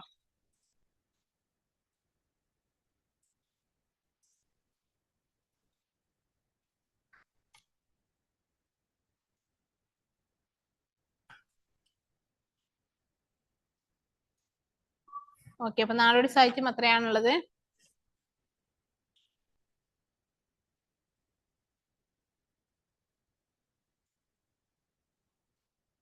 അടുത്തത് നമ്മൾ 4.4 ആണ്, കിളിപ്പാട്ട് തുള്ളൽ മഹാകാവ്യമാണ്. ഈ കിളിപ്പാട്ട് തുള്ളൽ മഹാകാവ്യത്തിൽ എന്റെ സാഹിത്യമാണ് നമ്മൾ പറയുന്നത്. ഇപ്പൊ കിളിപ്പാട്ടിലാണെന്നുണ്ടെങ്കിൽ ചോദിച്ചിട്ടുള്ള ചോദ്യങ്ങൾ നമുക്ക് ആദ്യം നോക്കാം. എല്ലാ വർഷവും 2 ചോദ്യങ്ങളെങ്കിലും അല്ലെങ്കിൽ 2 വർഷം കൂടുമ്പോഴെങ്കിലും ചോദ്യങ്ങൾ ചോദിക്കാറുണ്ട്. 2025 2 ചോദ്യങ്ങൾ ചോദിച്ചിട്ടുണ്ടായിരുന്നു. 2024 23 ചോദ്യങ്ങളൊന്നും തന്നെ ചോദിച്ചിട്ടില്ല. പക്ഷെ 2025 2 ചോദ്യങ്ങൾ ചോദിച്ചിട്ടുണ്ടായിരുന്നു. അപ്പൊ ഈ വർഷം നമുക്ക് ഈ ഒരു ഭാഗത്ത് നിന്നും ചോദിക്കുകയാണെങ്കിൽ തുള്ളലായിരിക്കും ചോദിക്കുന്നുണ്ടാവുക. കിളിപ്പാട്ടോ മഹാകാവ്യമോ ആയിരിക്കില്ല, തുള്ളലായിരിക്കും ചോദിക്കുന്നുണ്ടാവുക. കിളിപ്പാട്ടിൽ നിന്നും കഴിഞ്ഞ വർഷം ചോദിച്ചിട്ടുള്ളത് ഭക്തിയിലൂടെ മുക്തി എന്ന സമീപനം ആധ്യാത്മരാമായണം കിളിപ്പാട്ടിനെ കൂടുതൽ ജനകീയമാക്കി എന്ന് കരുതാമോ എന്നുള്ളത്, ഭക്തിയിലൂടെ മുക്തി എന്നുള്ളത്. അതുപോലെ തന്നെ മഹാകാവ്യ പ്രസ്ഥാനത്തിന്റെ സംസ്കൃത സാഹിത്യ സങ്കേതങ്ങളുടെ തനിയാവർത്തനം മാത്രമായിരുന്നു മലയാളത്തിലെ മഹാകാവ്യ പ്രസ്ഥാനം എന്ന് കരുതിയോ എന്നുള്ള ചോദ്യം. മലയാള സാഹിത്യ ചരിത്രത്തിൽ കിളിപ്പാട്ട് പ്രസ്ഥാനത്തിന്റെ സംഭാവന എന്താണെന്ന് വിശദമാക്കുക എന്നുള്ളത് അടുത്ത ചോദ്യം. 2020 ചോദിച്ചിട്ടുള്ളതാണ് ആധ്യാത്മിക ചിന്തയും ഭക്തിയും പരസ്പരം ലയിപ്പിച്ച് ഉദാത്തമായ കാവ്യലോകം സൃഷ്ടിച്ചു എന്നതാണ് എഴുത്തച്ഛനെ സാഹിത്യ ചരിത്രത്തിന്റെ ഉന്നത സ്ഥാനത്ത് പ്രതിഷ്ഠിക്കുവാൻ കാരണം, ശരിയോ എന്നുള്ളത്. 2019 ചോദിച്ചിട്ടുള്ളതാണ് എഴുത്തച്ഛൻ ഭക്തി പ്രസ്ഥാനത്തിന് നൽകിയ സംഭാവനകള്, ഭക്തി സാഹിത്യം എന്ന നിലയിൽ അധ്യാത്മരാമായണത്തിന്റെ പ്രസക്തി, ഇതെല്ലാം ചോദിച്ചിട്ടുള്ളത്. അപ്പൊ ഈ ഒരു ഭാഗത്ത് നിന്ന് ഏറ്റവും കൂടുതൽ ചോദ്യം വന്നിട്ടുള്ളത് കിളിപ്പാട്ട് ഒരു രീതിയിൽ തന്നെയാണ്. തുള്ളലിലാണെന്നുണ്ടെങ്കിൽ 2021 ഒരു ചോദ്യം ചോദിച്ചത്. കുഞ്ചൻ നമ്പ്യാരുടെ കവിതയ്ക്ക് ഒരു സാർവജനീയതയുണ്ട്, ഒരേ സമയം തന്നെ പണ്ഡിതന്മാരെയും പാമരന്മാരെയും രസിപ്പിക്കുന്നു, ഒരേ സമയം അത് ഉദാത്തവും സാധാരണവുമാവുന്നു എന്നുള്ളത്. അതുപോലെ തന്നെ നമ്പ്യാർ കവിതകളിൽ കാണുന്ന കേരളീയ സാമൂഹിക ജീവിതം എങ്ങനെയാണെന്ന് ചോദിച്ചിട്ടുണ്ട്. മഹാകാവ്യത്തിൽ കഴിഞ്ഞ 2 വർഷം ചോദ്യം ചോദിച്ചിട്ടുണ്ട്. മലയാള ക്ലാസിക് കാവ്യ പാരമ്പര്യത്തിൽ മഹാകാവ്യങ്ങളുടെ സംഭാവന വിവരിക്കാനൊക്കെ. അതുകൊണ്ട് തന്നെ ഈ വർഷം മഹാകാവ്യത്തിൽ നിന്നൊക്കെയുള്ള സാധ്യത കുറവാണ്. മിക്കവാറും തുള്ളലല്ല, കിളിപ്പാട്ടിൽ നിന്നാവാനാണ് സാധ്യത. തുള്ളലിൽ നിന്നാവാനാണ് സാധ്യത. അപ്പൊ നമുക്ക് പോയിന്റുകളിലേക്ക് പോവാം. എഴുത്തച്ഛന്റെ സാഹിത്യപരമായിട്ടുള്ള കിളിപ്പാട്ടിന്റെ സാഹിത്യപരമായിട്ടുള്ള സവിശേഷതകൾ നോക്കുമ്പോൾ, ഒന്ന്, നമ്മൾ ഭാവത്തിനനുസരിച്ച് ഭാഷ മാറുന്നതാണ്, ഭാഷ പ്രയോഗിക്കുന്നതാണ്. നമ്മള് ഭയങ്കരമായിട്ടുള്ള ഭക്തിയൊക്കെയാണ് എഴുത്തച്ഛനെന്നുണ്ടെങ്കിൽ സംസ്കൃത പ്രധാനമായിട്ടുള്ള ഭാഷയാണ് എഴുത്തച്ഛനിൽ കാണുന്നത്. എന്നാൽ അതൊന്നും മാറിയിട്ട് ഭാഷയ്ക്കും സംസ്കൃതത്തിനൊക്കെ തുല്യ പ്രാധാന്യമുള്ള മണിപ്രവാള രീതിയാണ് അല്ലാതെ ബാക്കിയുള്ള സന്ദർഭങ്ങളിലൊക്കെ കാണുക. സന്ദർഭത്തിനനുസരിച്ച് വരുന്നത് ഭാഷയ്ക്കും സംസ്കൃതത്തിനും തുല്യ പ്രാധാന്യമുള്ള മണിപ്രവാള രീതി സന്ദർഭത്തിനനുസരിച്ച് വരുന്നതാണ്. ഭക്തി വരുന്ന സമയത്തൊക്കെ സംസ്കൃത പ്രധാനമായിട്ടുള്ള ഭാഷയാണ്. വർണ്ണനകൾ വരുന്ന സമയത്ത് ചെറുതും വലുതുമായിട്ടുള്ള ഒരുപാട് വർണ്ണനകള് കഴിവുള്ള ആളാണ് എഴുത്തച്ഛൻ എന്ന് പറയുന്നത്. അപ്പൊ എഴുത്തച്ഛന്റെ ഏറ്റവും നല്ല വർണ്ണനയാണ് ഭീഷ്മപർവ്വം എന്ന് പറഞ്ഞ യുദ്ധവർണ്ണന എന്ന് പറഞ്ഞാൽ, യുദ്ധം നേരിട്ട് കണ്ട ഗന്ധർവൻ ഭൂമിയിൽ വന്ന് ജനിച്ചതാണോ എന്ന് തോന്നുന്ന രീതിയിലുള്ള വർണ്ണനയാണ് എഴുത്തച്ഛന്റെ യുദ്ധവർണ്ണന എന്ന് പറഞ്ഞാൽ. അപ്പൊ എഴുത്തച്ഛന്റെ വർണ്ണനകളുടെ പ്രത്യേകതയാണ് വാഗ്മയ ചിത്രങ്ങൾ. അതിലെന്തുണ്ടായിരിക്കും, നമുക്കൊരു വിഷ്വലി കാണാൻ പറ്റുന്ന രീതിയിലുള്ള ഒന്നായിരിക്കും വാഗ്മയ ചിത്രങ്ങൾ. അതുപോലെ തന്നെ യുദ്ധവർണ്ണനകൾ എന്താണ്, യുദ്ധത്തിന്റെ ചലനാത്മകത, ചടുലത, അതുപോലെ തന്നെ യുദ്ധം നമുക്ക് നമ്മുടെ 5 ഇന്ദ്രിയങ്ങൾക്കും ആസ്വദിക്കാൻ പറ്റുന്ന രീതിയിലേക്ക് അദ്ദേഹം എത്തിക്കും. അതായത് ഇപ്പൊ യുദ്ധത്തില് എന്താ പറയാ, രുദ്രത്തിന്റെ സ്മെല്ല്, രക്തത്തിന്റെ ഒക്കെ സ്മെല്ല്, അതുപോലെ തന്നെ കൊടിക്കുറകൾ ആടുന്നത് അപ്പൊ നമുക്ക് ചെവിക്ക് കിട്ടുന്നു. അങ്ങനെ ഓരോ ഇന്ദ്രിയങ്ങളെയും പഞ്ചേന്ദ്രിയങ്ങളെയും പഞ്ചേന്ദ്രിയങ്ങളിലൂടെ ആസ്വദിക്കാൻ കഴിയുന്ന രീതിയിലാണ് എഴുത്തച്ഛന്റെ യുദ്ധവർണ്ണന എന്ന് പറയുന്നത്. അതുപോലെ തന്നെ ഭയങ്കര സൂക്ഷ്മമായിട്ടാണ് എഴുത്തച്ഛൻ വർണ്ണിക്കുന്നത്. ഇനി എഴുത്തച്ഛന്റെ വർണ്ണനയ്ക്ക് അപ്പുറത്തേക്ക് എഴുത്തച്ഛന്റെ ജീവിത ദർശനം, സാംസ്കാരികപരമായിട്ടുള്ള ഉയർച്ച, ഭക്തിയിലൂടെ മുക്തി നേടുക എന്ന പോലെയുള്ള ലക്ഷ്യം, സമൂഹത്തിന്റെ ഉന്നമനം എന്ന ലക്ഷ്യം, അതുപോലെ തന്നെ തത്വചിന്തയിലൂടെ മനുഷ്യനെ ഒരുപോലെ കാണാൻ ശ്രമിക്കുക എന്നുള്ളതൊക്കെ അദ്ദേഹത്തിന്റെ ജീവിത ദർശനങ്ങളാണ് എഴുത്തച്ഛന്റെ. ഇത്രയാണ് എഴുത്തച്ഛനിൽ നിന്നും അല്ലെങ്കിൽ നമുക്ക് കിളിപ്പാട്ടിന്റെ സാഹിത്യത്തിൽ നിന്നും നമുക്ക് പഠിക്കാനുള്ളത്.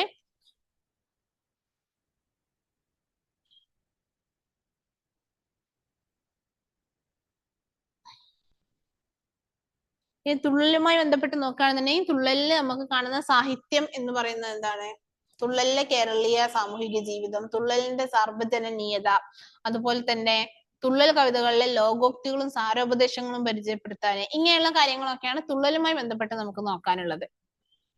അപ്പൊ ആദ്യം നമ്മൾ നോക്കേണ്ടത് തുള്ളൽ എന്ന് പറയുന്നത് അതിൽ എത്രത്തോളം നർമ്മവും ഹാസ്യവും കലരുന്നു എന്നുള്ളതാണ്. സമൂഹത്തിലെ ഉച്ചനീചത്വങ്ങൾക്കെതിരെയും വിമർശിക്കേണ്ട കാര്യങ്ങൾക്കെതിരെയും വിമർശിക്കാനുള്ള ഒരു ചാട്ടവാറാണ് തുള്ളൽ എന്ന് പറയുന്നത് കുഞ്ചൻ നമ്പ്യാർക്ക്. ആ ചാട്ടവാറിനെ കുഞ്ചൻ നമ്പ്യാർ നല്ല രീതിയിൽ തന്നെ ഉപയോഗിക്കുകയും ചെയ്യുന്നു. അങ്ങനെയുള്ള തുള്ളലില് സ്വാഭാവികമായിട്ടും കേരളീയത ഒരുപാട് കാണാൻ കഴിയും. തുള്ളൽ എഴുതുന്നത് രാമായണ കഥകളെയും പുരാണ കഥകളെയും അടിസ്ഥാനമാക്കിയിട്ടാണെങ്കിലും അതിലുള്ള ഓരോ കഥാപാത്രങ്ങളും കേരളീയത്തിൽ നിന്നുമുള്ള അല്ലെങ്കിൽ കേരളവുമായി ബന്ധപ്പെട്ട ആളുകളാണ്. അവർ ചെയ്യുന്ന ജോലികളെല്ലാം തന്നെ കേരളവുമായി ബന്ധപ്പെട്ടിട്ടുള്ളതാണ്. അങ്ങനെ നോക്കുന്ന സമയത്ത് കേരളീയത തുള്ളലിലെ ഒരു പ്രധാന ഘടകമാണ്. സാമൂഹിക വിമർശനത്തിന് തന്നെ തുള്ളൽ എന്ന കലയെ ചാട്ടവാറാക്കിയ എഴുത്തുകാരനാണ് തുഞ്ചത്ത് എഴുത്തച്ഛൻ എന്ന് പറയുന്നത്. കുഞ്ചൻ നമ്പ്യാർ എന്ന് പറയുന്നത്. അപ്പൊ അദ്ദേഹം സാമൂഹിക വിമർശനത്തിലൂടെ സമൂഹത്തിന്റെ ഉന്നമനവും അതുപോലെ തന്നെ വ്യക്തികളെ ധർമ്മമുള്ളവരാക്കുക, എത്തിക്സ് ഉള്ളവരാക്കുക, സമൂഹത്തെ സാംസ്കാരികപരമായി ഉയർത്തുക എന്നുള്ളതായിരുന്നു അദ്ദേഹത്തിന്റെ ലക്ഷ്യം. അപ്പൊ അതുകൊണ്ട് തന്നെ അദ്ദേഹം വഞ്ചന, ഭീരുത്വം, കാപട്യം, അസൂയ, അഹങ്കാരം തുടങ്ങിയിട്ടുള്ള പൊങ്ങച്ചം തുടങ്ങിയിട്ടുള്ള ഒരുപാട് ദുരാചാരങ്ങൾ അല്ലെങ്കിൽ ധർമ്മച്യുതികൾ അല്ലെങ്കിൽ അൺഎത്തിക്കലായിട്ടുള്ള കാര്യങ്ങളെ, സാമൂഹിക വിപത്തുകൾക്കൊക്കെ നേരെ കുഞ്ചൻ നമ്പ്യാർ എന്ത് ചെയ്യുന്നു, നല്ല രീതിയിൽ തന്നെ വിമർശിക്കുന്നു.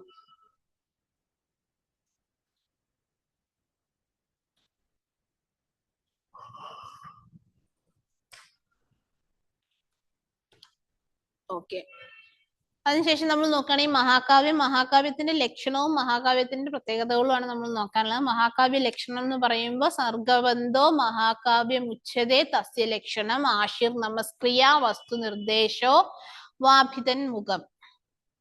വേറെയും ഒരുപാടുണ്ട്, പക്ഷെ ആദ്യത്തെ 2 വരിയാണ് അറിഞ്ഞിരിക്കേണ്ടത് നിർബന്ധമായിട്ട്. സർഗബന്ധോ മഹാകാവ്യം ഉച്യതേ തസ്യ ലക്ഷണം ആശിർ നമസ്ക്രിയ വസ്തു നിർദ്ദേശ വാഭിതൻ മുഖം. അതായത് സർഗബന്ധമാവണം മഹാകാവ്യം, 7-ൽ പിന്നെ കുറയാതെയും 30-ൽ കൂടാതെയും ആയിട്ട് ഒരുപാട് സർഗങ്ങൾ ഉള്ളതായിരിക്കണം മഹാകാവ്യം എന്ന് പറയുന്നത്. ആശിഷ് നമസ്കാരം തുടങ്ങിയിട്ടുള്ളതിൽ ഏതെങ്കിലും ഒന്നുകൊണ്ടായിരിക്കണം കാവ്യം ആരംഭിക്കേണ്ടത്. ഇതിവൃത്തത്തില് കഥയിൽ ഇതിഹാസ പുരാണങ്ങളിൽ നിന്നോ മറ്റോ ഉള്ളവരായിരിക്കണം. ഇതിവൃത്തത്തിൽ സൽഗുണ സമ്പന്നനും ലോകത്തിന് മാതൃകയുമായിരിക്കണം അതിലെ നായകൻ എന്ന് പറയുന്നത്. ഇങ്ങനെയുള്ള ഒരുപാട് ചിട്ടവട്ടങ്ങളോട് കൂടിയിട്ടുള്ള ഒന്നാണ് മഹാകാവ്യ ലക്ഷണം എന്ന് പറയുന്നത്. അങ്ങനെ ഈ മഹാകാവ്യ ലക്ഷണങ്ങൾ വെച്ച് നോക്കുന്ന സമയത്ത് 1-ഓ 2-ഓ ലക്ഷണങ്ങൾ കാരണം പാലിക്കപ്പെടാതെ പോയിട്ടുള്ള ഒന്നാണ് കൃഷ്ണഗാഥ എന്ന് പറയുന്നത്. മഹാകാവ്യ പ്രസ്ഥാനത്തിലെ രൂപനിർദ്ദേശത്തിനേക്കാളും സർഗങ്ങൾ കൂടുകയും അതുപോലെ തന്നെ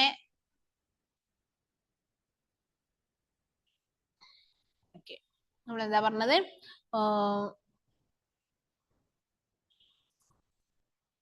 സർഗങ്ങൾ എന്താണോ ലക്ഷണത്തിൽ മഹാകാവ്യ ലക്ഷണത്തിൽ പറഞ്ഞ അതിനേക്കാളും സർഗങ്ങൾ കൂടുതലാണ് കൃഷ്ണഗാഥ എന്ന് പറഞ്ഞാൽ. കൃഷ്ണഗാഥാകാരൻ ഒരു മഹാകാവ്യമായിട്ട് എഴുതിയതാണോ എന്നറിയില്ല, പക്ഷെ കൃഷ്ണഗാഥയെ വേണമെങ്കിൽ നമുക്കൊരു മഹാകാവ്യമായിട്ട് പരിഗണിക്കാവുന്നതാണ്.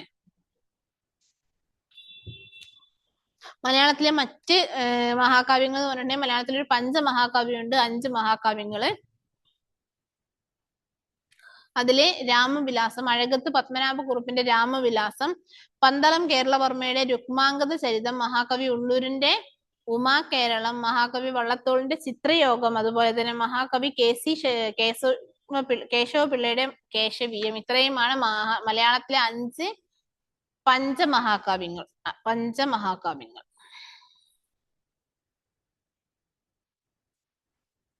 അപ്പൊ അങ്ങനെ നോക്കുകയാണെന്നുണ്ടെങ്കിൽ നമ്മൾ പേപ്പർ 1-ലെ യൂണിറ്റ് 4 ഇവിടെ തീരാണ്. യൂണിറ്റ് 4-നെ നോക്കുന്ന സമയത്ത് യൂണിറ്റ് 4-ലെ തുള്ളലിൽ നിന്നും ചോദ്യങ്ങൾ ചോദിക്കാനുള്ള സാധ്യത ഈ വർഷം കാണുന്നുണ്ട്. അതുപോലെ തന്നെ നാടോടി സാഹിത്യത്തിലേക്ക് നോക്കുന്ന സമയത്ത് നാടോടി സാഹിത്യത്തിൽ കഴിഞ്ഞ 2-3-4 വർഷങ്ങളായിട്ട് അടുപ്പിച്ച് ക്വസ്റ്റ്യൻസ് വന്നിട്ടുണ്ട്. അപ്പൊ ചിലപ്പം ഈ വർഷം ഉണ്ടാവില്ല. പിന്നെ മണിപ്രവാളത്തിൽ വരുന്ന സമയത്ത് പ്രാചീന മണിപ്രവാള കൃതികളുടെ സവിശേഷതകളൊക്കെ നമുക്ക് ചോദിക്കാവുന്നതാണ് മണിപ്രവാളത്തിൽ. അതുപോലെ തന്നെ പാട്ടുപ്രസ്ഥാനത്തിലേക്ക് നോക്കുന്ന സമയത്ത് പാട്ടുപ്രസ്ഥാനത്തിൽ രാമചരിതത്തിനുള്ള രാമചരിതം ക്വസ്റ്റ്യൻസ് കുറവാണ്. സോ ഈ വർഷം രാമചരിതം പാട്ടുപ്രസ്ഥാനത്തിൽ സെക്ഷൻ എയിൽ വരാൻ സാധ്യതയുണ്ട്. ഓക്കെ, അപ്പൊ നമുക്കൊരു 5 മിനിറ്റ് ബ്രേക്ക് എടുക്കാം. ഓക്കെ, അപ്പൊ നമ്മള് യൂണിറ്റ് 4 കഴിഞ്ഞു അല്ലെ. ഇനി യൂണിറ്റ് 5 ആണ്. യൂണിറ്റ് 5-ലേക്ക് വരുന്ന സമയത്ത് ഫസ്റ്റ് യൂണിറ്റ് 5.1 ആണ്. പേപ്പർ 1-ലെ യൂണിറ്റ് 5.1 വെൺമണി കവികളും സമകാലികരുമാണ് നമുക്ക് നോക്കാനുള്ളത്. അപ്പൊ വെൺമണി കവിതാ സാഹിത്യത്തിൽ നോക്കുന്ന സമയത്ത് ചോദ്യങ്ങൾ നോക്കിയാലേ നമുക്ക് മനസ്സിലാക്കാം വെൺമണി കവികൾ ആരൊക്കെയാണ്. അങ്ങനെയൊന്നും ഞാൻ ഇപ്പൊ പറയാൻ പോകുന്നില്ല കേട്ടോ, കാരണം ആ രീതിയിലൊന്നും നമുക്ക് ക്വസ്റ്റ്യൻസ് അധികം വന്നിട്ടില്ല. പകരം വെൺമണി കവിതകളുടെ സവിശേഷതകളാണ് അധികവും ചോദിച്ചിട്ടുള്ളത്. അപ്പൊ ക്വസ്റ്റ്യൻസ് നോക്കാം. എല്ലാ വർഷവും ഓരോ ചോദ്യങ്ങളോ ഉണ്ടാവാറുള്ളൊരു ഏരിയ ആണ്. 2025-ലും 24, 23, 22, 21-ലാണെങ്കിലും 2015 മുതൽ 2016 ഒഴികെ ബാക്കി എല്ലാ വർഷങ്ങളിലും ഓരോ ക്വസ്റ്റ്യൻസ് വീതം വന്നിട്ടുള്ള ഒരു ഏരിയ ആണ് വെൺമണി കവിതകൾ എന്ന് പറയുന്നത്. അപ്പൊ ഒരു ക്വസ്റ്റ്യൻ എന്തായാലും വരും. സോ ചോദ്യം നോക്കാം. 2025-ൽ ചോദിച്ചിട്ടുള്ളത് കാവ്യത്തെ വിനോദമാക്കി മാത്രം കണ്ടവരാണ് വെൺമണി കവിതകൾ എന്ന ആരോപണത്തിന്റെ നിജസ്ഥിതി പരിശോധിക്കുക. അതായത് കവിതയെ വിനോദോപാധി മാത്രമായിട്ടാണോ, ഒരു എന്റർടൈൻമെന്റ് മാത്രമായിട്ടാണോ ഒരു കണ്ടിട്ടുണ്ടായിരുന്നത് എന്നുള്ളതാണ് ചോദ്യം. വെൺമണി കവിതകൾ മൂരി ശൃംഗാര പ്രധാനമാണെന്ന അഭിപ്രായത്തെ വിമർശന ദൃഷ്ടിയെ പരിശോധിക്കുക എന്നാണ് 2024 ചോദിച്ചിട്ടുള്ളത്. എല്ലാ വർഷവും കമ്പൽസറി ക്വസ്റ്റ്യൻസിലാണ് കേട്ടോ ഇത് വരാറ്. ഒരു 4-5 വർഷമൊക്കെ കമ്പൽസറി ക്വസ്റ്റ്യൻസിൽ വരുന്ന സമയത്ത് ഒരു വർഷം മാത്രമാണ് കമ്പൽസറി അല്ലാണ്ട് വരിക. സോ കമ്പൽസറി ക്വസ്റ്റ്യൻസിൽ വരുന്നത് കൊണ്ട് തന്നെ നിങ്ങൾ നിർബന്ധമായിട്ട് എഴുതിയേ പറ്റൂ. അതുകൊണ്ട് നിങ്ങൾ എന്താണെങ്കിലും ഈ ഭാഗം വിട്ടുപോകരുത്. ഇൻ ദ സെൻസ് നന്നായിട്ടൊന്ന് നോക്കിയിട്ടുണ്ടാവണം. പ്രധാനപ്പെട്ട ഒരു 6 പോയിന്റുകളെങ്കിലും 2 വരികളെങ്കിലും നിങ്ങളുടെ കയ്യിൽ ഉണ്ടായിരിക്കണം. ഓക്കെ. സോ കേവലം വിനോദാവധിയായി കവിതകളെ കണ്ടിരുന്നവരാണോ വെൺമണി കവികൾ? 2023 ചോദിച്ചിട്ടുണ്ട്. അത് തന്നെയാണ് 2025 ചോദിച്ചത്. മുക്തകം എന്നാൽ എന്ത്? ഒരു മുക്തകം ഉദ്ധരിച്ച് സവിശേഷതകൾ വിവരിക്കുക. മുക്തകം എന്ന് പറഞ്ഞാൽ കവിതകൾ, പിന്നെ വെൺമണി കവിതകളിലെ തന്നെ ഷോർട്ട് പോയിന്റ്സിനെ പറയുന്നതാണ്. പച്ചമലയാള പ്രസ്ഥാനം മലയാള കാവ്യ ചരിത്രത്തിൽ വരുത്തിയ പരിണാമത്തെ കുറിച്ച് ലഘു വിവരണം തയ്യാറാക്കുക എന്നുള്ളതാണ് 2022 ചോദിച്ചത്. കവിതയെ സാധാരണ ജനങ്ങളുമായി കൂടുതൽ അടുപ്പിക്കുവാനുള്ള ബോധപൂർവമായ ശ്രമമാണ് വെൺമണി കവിതകളുടെ രചനകളിൽ കാണുന്നത്, ശരിയോ? എന്തുകൊണ്ട്? 2021 ചോദിച്ചിട്ടുള്ളതാണ്. വെൺമണി കവികൾ ആരൊക്കെ? അവർ കാവ്യഭാഷയെ പരിഷ്കരിച്ചത് എങ്ങനെ? 2020 ചോദിച്ചിട്ടുള്ളതാണ്. 2019 ചോദിച്ചിട്ടുള്ളത് പച്ചമലയാള പ്രസ്ഥാനത്തിലെ പ്രമുഖ കവികൾ ആരൊക്കെയാണ്, അവരുടെ രചനാ സവിശേഷതകളെ കുറിച്ചാണ്. പിന്നെ വെൺമണി പ്രസ്ഥാനത്തിന്റെ അപജയം അല്ലെങ്കിൽ ഇല്ലാതാവാനുള്ള കാരണം എന്താണെന്നാണ് 2018 ചോദിച്ചത്. 2017 ചോദിച്ചത് പച്ചമലയാള പ്രസ്ഥാനത്തിന് മലയാള സാഹിത്യത്തിലുള്ള സ്ഥാനം പരിശോധിക്കാനാണ്.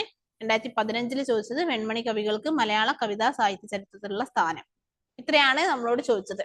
അപ്പൊ നമ്മൾ നോക്കുകയാണെന്നുണ്ടെങ്കിൽ നമുക്ക് ഏതൊക്കെ രീതിയിലാണ് ചോദ്യങ്ങൾ വന്നിരുന്നത്? 1 സ്ഥാനം നോക്കാന്, 2 അവര് കവികൾ ആരൊക്കെയാണ്, സവിശേഷതകൾ എന്തൊക്കെയാണ്, 3 അവര് കാവ്യഭാഷയെ എങ്ങനെ പരിഷ്കരിച്ചു, 4 ഇവരുടെ വിനോദാഭാധി മാത്രമായിട്ട് കവിതകളെ കണ്ടവരാണോ ഇവർ. ഇനി അതല്ലാണ്ട് ചോദിച്ചിട്ടുള്ളത് മൂരി ശൃംഗാരവും അതുപോലെ തന്നെ മുക്തകവുമാണ്.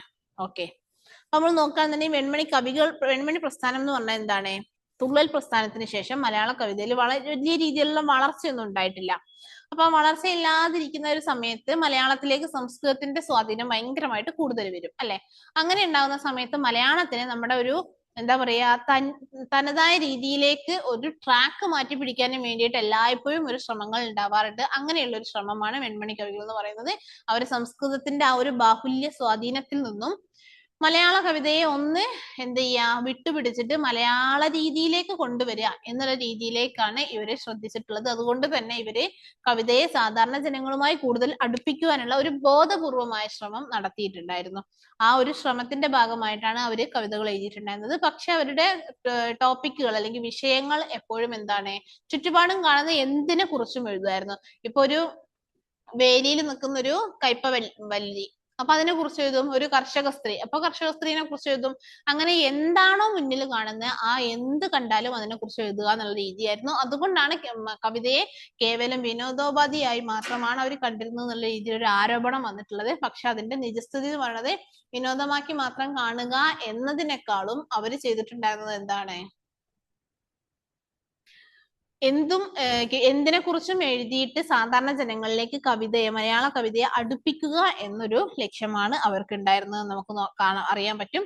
ഇനി വെൺമണി കവികൾ ആരൊക്കെയെന്ന് ചോദിച്ചിട്ടുണ്ടെങ്കിൽ ഞാൻ പേരുകൾ മാത്രം ജസ്റ്റ് ഒന്ന് പറയാം. നിങ്ങൾക്ക് ഓൾറെഡി അവരെ കുറിച്ച് അറിയുന്നുണ്ടാവും. ചേലപ്പറമ്പ് നമ്പൂതിരി, പൂന്തോട്ടത്തിൽ അച്ഛൻ, പൂന്തോട്ടത്തിൽ മകൻ. പൂന്തോട്ടത്തിൽ അച്ഛൻ വെൺമണി മകൻ, അതുപോലെ തന്നെ കുഞ്ഞിക്കുട്ടൻ തമ്പുരാൻ. ഈ കുഞ്ഞിക്കുട്ടൻ തമ്പുരാനാണ് നമ്മൾ മലയാളത്തിലെ പച്ചമലയാള പ്രസ്ഥാനവുമായി ബന്ധപ്പെട്ട് വരുന്ന ആള്. അപ്പൊ വെൺമണി പ്രസ്ഥാനത്തിൽ പച്ചമലയാള പ്രസ്ഥാനത്തിന്റെ ഉപജ്ഞാതാവ് അല്ലെങ്കിൽ അതുമായി ബന്ധപ്പെട്ട് വരുന്ന ആളാരാന്ന് ചോദിച്ചിട്ടുണ്ടെങ്കിൽ കുഞ്ഞിക്കുട്ടൻ തമ്പുരാനാണ്. ഓക്കെ. ഇനി വെൺമണി പ്രസ്ഥാനത്തിന്റെ സവിശേഷതകൾ അല്ലെങ്കിൽ അവരുടെ ഒരു സ്ഥാനം, അതിൽ വരുത്തിയ മാറ്റങ്ങൾ, അങ്ങനെയൊക്കെയുള്ള ചോദ്യങ്ങളിൽ കൊടുക്കാൻ പറ്റുന്ന കുറച്ച് പോയിന്റുകളാണ്. അവരെന്ത് ചെയ്തിട്ടുണ്ടായിരുന്നു? കുറച്ചും കൂടെ സംസ്കൃതത്തിനെ ഒഴിവാക്കിയിട്ട് മലയാളത്തിലേക്ക് അടുക്കാനുള്ള ഒരു ശ്രമമാണ് കണ്ടിരുന്നത്. അതുപോലെ തന്നെ അതിന് മുമ്പൊക്കെ ഉള്ള കവിതകളിൽ എന്താണ്? ഒരുപാട് ദ്രാവിഡ വൃത്തങ്ങളാണ് ഉണ്ടായിരുന്നതെന്നുണ്ടെങ്കിൽ ഇവര് കുറച്ചുകൂടെ സംസ്കൃത വൃത്തങ്ങളെയാണ് സ്വീകരിച്ചിട്ടുണ്ടായിരുന്നത്. പിന്നെ നമുക്ക് ഏത് രീതിയിലുള്ള എന്ത് ടോപ്പിക് കിട്ടിയാലും എഴുതുക എന്നുള്ള രീതിയിലേക്ക് അവർ മലയാളത്തിന്റെ കവിതകൾ എന്ത് ചെയ്തിട്ടുണ്ടായിരുന്നു? ജനകീയവൽക്കരിക്കാൻ ശ്രമിച്ചിട്ടുണ്ടായിരുന്നു. പിന്നെ സ്ത്രീകളെയൊക്കെ അഭിസംബോധന ചെയ്തുകൊണ്ട് എഴുതുന്ന രീതിയൊക്കെ ഉണ്ടായിരുന്നു അവർക്ക്. അതുപോലെ തന്നെ ഒരുപാട് ശൈലികളൊക്കെ അവർ കവിതകളിൽ കൊണ്ടുവന്നിട്ടുണ്ടായിരുന്നു. ഇപ്പൊ നമ്പ്യാരൊക്കെ ചെയ്തതുപോലെ കുറെ ശൈലികളെയൊക്കെ അവർ കവിതകളിൽ കൊണ്ടുവരാൻ ശ്രമിച്ചിട്ടുണ്ടായിരുന്നു. ഇനി ഇതിവൃത്തത്തിലാണെന്നുണ്ടെങ്കിൽ എന്താണ്? എപ്പോഴും പുരാണങ്ങൾക്കൊക്കെ പകരം നിത്യജീവിതത്തിലെ കാര്യങ്ങളായിരുന്നു അവർ എഴുതിയിട്ടുണ്ടായിരുന്നത്. ചോദിച്ചിട്ടുണ്ടായിരുന്നു. അപ്പൊ അതുവരെ നമ്മൾ പുരാണങ്ങളും ഇതിഹാസങ്ങളുമാണ് കണ്ടതല്ലേ. അതിൽ നിന്ന് വ്യത്യാസമായിട്ട് നിത്യജീവിതത്തിലെ കാര്യങ്ങളാണ് അവര് എന്ത് ചെയ്തിട്ടുണ്ടായിരുന്നത്, കവിതക്കും വേണ്ടിയിട്ട് എടുത്തിട്ടുണ്ടായിരുന്നത്. അതുപോലെ തന്നെ അവര് പറയുന്ന കാര്യങ്ങളെ വർണ്ണിച്ച് നമുക്കൊരു വിഷ്വൽ ഇമ്പാക്ട് മനസ്സിൽ കൊണ്ടുവരുന്ന രീതിയിലാണ് വാഗ്മയ ചിത്രീകരണം അവർ നടത്തിയിട്ടുണ്ടായിരുന്നു. അതുപോലെ തന്നെ ഒരുപാട് ശൃംഗാരത്തിനും ഒരുപാട് നർമ്മത്തിനും ഫലിതത്തിനും ഒക്കെ പ്രാധാന്യം കൊടുത്തിട്ടുണ്ടായിരുന്നു. അപ്പൊ ഇവരുടെ ശൃംഗാരം ഒരുപാട് ഉള്ളത് കൊണ്ടാണ്, ശൃംഗാരത്തിന്റെ അതിപ്രസരം കാരണമാണ് മൂരി ശൃംഗാരം എന്ന ഇവരുടെ കവിതകളെ എന്ത് ചെയ്യുന്നത്, വിശേഷിപ്പിക്കുന്നുണ്ടായിരുന്നത്. പക്ഷേ അത് ഒരുപാട് ശൃംഗാരം എന്നതിനേക്കാളും എന്തിനെ കുറിച്ചും എഴുതാം എന്നുള്ള രീതി ആയതുകൊണ്ടാണ് അപ്പോ ഒരു അഴിഞ്ഞ ശൃംഗാരം, മൂരി ശൃംഗാരം എന്നൊക്കെ അവരെ വിശേഷിപ്പിക്കുന്നുണ്ടായിരുന്നു. അത് സമുദായത്തിന്റെ അധപതനത്തിന് വേണ്ടിയിട്ടാണ് എന്നുള്ള രീതിയിലും പറയുന്നുണ്ടായിരുന്നു. പക്ഷെ അങ്ങനെയല്ല, അവര് കുറച്ചും കൂടെ ശൃംഗാര പശ്ചാത്തലത്തിലൂടെയുള്ള ഒരു ഹാസ്യമാണ് അവര് മുന്നോട്ട് വെക്കുന്നുണ്ടായിരുന്നത്. കാരണം സാധാരണ ജനങ്ങളിലേക്ക് കവിത എത്തിക്കുക എന്നുള്ളൊരു ഉദ്ദേശം അവർക്കുണ്ടായിരുന്നു. പിന്നെ അതിന് പുറമെ വായിക്കുന്നത് ആരാണോ, അനുവാചകൻ എന്തായിരിക്കണം, കുറച്ചും കൂടെ ഒരു ഹാപ്പി ആവണം എന്നുള്ള രീതിയിലാണ് അവര് എഴുതിയിട്ടുണ്ടായിരുന്നത്, വെൺമണിക്കറിൽ എഴുതിയിട്ടുണ്ടായിരുന്നത്. പണ്ഡിതന്മാർ ആസ്വദിക്കുന്നതിനേക്കാളും സാധാരണക്കാർക്ക് കവിത ആസ്വദിക്കാൻ കഴിയുക, സാധാരണ ജനങ്ങളിലേക്കും കൂടെ കവിത എത്തിക്കുക എന്നുള്ളതായിരുന്നു അവരുടെ ലക്ഷ്യം. ഓക്കെ, ഇത്രയാണ് നമുക്ക് വെൺമണി കവികളെ കുറിച്ച് പറയാനുള്ളത്. പിന്നെ വെൺമണി കവികൾ എന്ത് ചെയ്തിട്ടുണ്ട്, കുറെ കവിത കത്തുകള്, അതുപോലെ തന്നെ കവിതാ യാത്രാ വിവരണങ്ങൾ, അങ്ങനെയുള്ളതൊക്കെ അവർ എഴുതിയിട്ടുണ്ടായിരുന്നു കേട്ടോ. അപ്പൊ അതുവരെ ഉണ്ടായിരുന്ന ഒരു ചട്ടക്കൂടുകളിൽ നിന്നും മാറിയിട്ട് മലയാള കവിതയിലേക്ക് പുതിയ പുതിയ പരിഷ്കരണങ്ങളും പരിഷ്കാരങ്ങളും ഒക്കെ കൊണ്ടുവരാൻ ശ്രമിച്ചിട്ടുള്ളവരായിരുന്നു അവര്. അതിന്റെ സ്വാധീനം പിന്നീട് നമ്മൾ എന്ത് ചെയ്യുന്നുണ്ട്, വൈലോപ്പിള്ളിയിലൊക്കെ കാണുന്നുണ്ട് കേട്ടോ. കാരണം അത്രയും സിമ്പിൾ ആയിട്ടും ലളിതമായിട്ടും കുറച്ച് സാധാരണക്കാരന് മനസ്സിലാവുന്ന രീതിയിൽ എഴുതാനുള്ള ഒരു സ്വാധീനം എന്നൊക്കെ പറയുന്നത് വെൺമണികളിൽ നിന്നുള്ള ഒരു സ്വാധീനമാണ്. ഓക്കെ, ഇനി നമുക്ക് ഇതിൽ തന്നെ ഉള്ളതാണ് പച്ചമലയാള പ്രസ്ഥാനം ചോദിച്ചിട്ടുള്ളത്. പച്ചമലയാള പ്രസ്ഥാനം അപ്പൊ നിങ്ങൾ ആലോചിക്കേണ്ടത് വെൺമണി പ്രസ്ഥാനത്തിന്റെ ഭാഗമായിട്ട് വളർന്നു വന്നിട്ടുള്ള ഒരു സാഹിത്യ പ്രസ്ഥാനമാണ് പച്ചമലയാള പ്രസ്ഥാനം. അതായത് CP അച്യുതമേനോനെ, വിദ്യാവിനോദിനിയുടെ പത്രാധിപരായിരുന്നു CP അച്യുതമേനോനെ എന്താ പറയുന്നത്, കൊടുങ്ങല്ലൂർ കുഞ്ഞുകുട്ടനുമായിട്ടുള്ള ഒരു സംസാരത്തില് കംപ്ലീറ്റ് മലയാളത്തിൽ ഒരു കവിത എഴുതാൻ പോസിബിൾ അല്ല എന്ന രീതിയിൽ ഒരു സംസാരം ഉണ്ടായപ്പോൾ എന്നാൽ പിന്നെ കംപ്ലീറ്റ് മലയാളത്തിൽ ഞങ്ങൾ എഴുതി കാണിച്ചു തരാന്നുള്ള രീതിയിലുള്ള ഒരു വാശിപ്പുറത്ത് തുടങ്ങിയതാണ് പച്ചമലയാള പ്രസ്ഥാനം.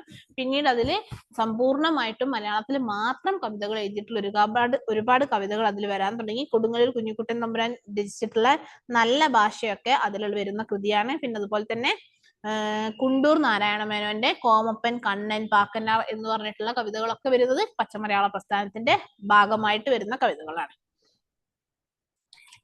ഇത്രയാണ് വെൺമണി കവികളെ കുറിച്ച് നമുക്ക് പറയാനുള്ളത്. നെക്സ്റ്റ് നമുക്ക് നോക്കാനുള്ളത് ആധുനിക കവിത്രയമാണ്. കാൽപ്പനികതയുടെ ആവിർഭാവം, ആധുനിക കവിത്രയം. നമുക്കത് നോക്കാം. അതിൽ പഠിക്കാനുള്ളത് ആശാനെയും ഉള്ളൂരിനെയും വള്ളത്തോളിനെയുമാണ്.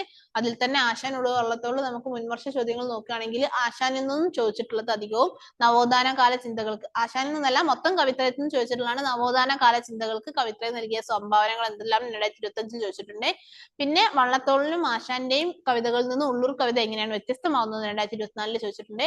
വാക്യം, രസാത്മകം, കാവ്യം. അതായത് വള്ളത്തോൾ കവിതകൾ എന്ന് പറഞ്ഞാൽ വള്ളത്തോൾ ശബ്ദസുന്ദരൻ എന്നല്ലേ പറയാം. അപ്പൊ അദ്ദേഹത്തിന്റെ കവിതകൾക്ക് ഒരു വാക്യം, രസാത്മകമായ വാക്യങ്ങളാണ് അദ്ദേഹത്തിന്റെ കാവ്യങ്ങൾ എന്നാണ് പറയുന്നത്.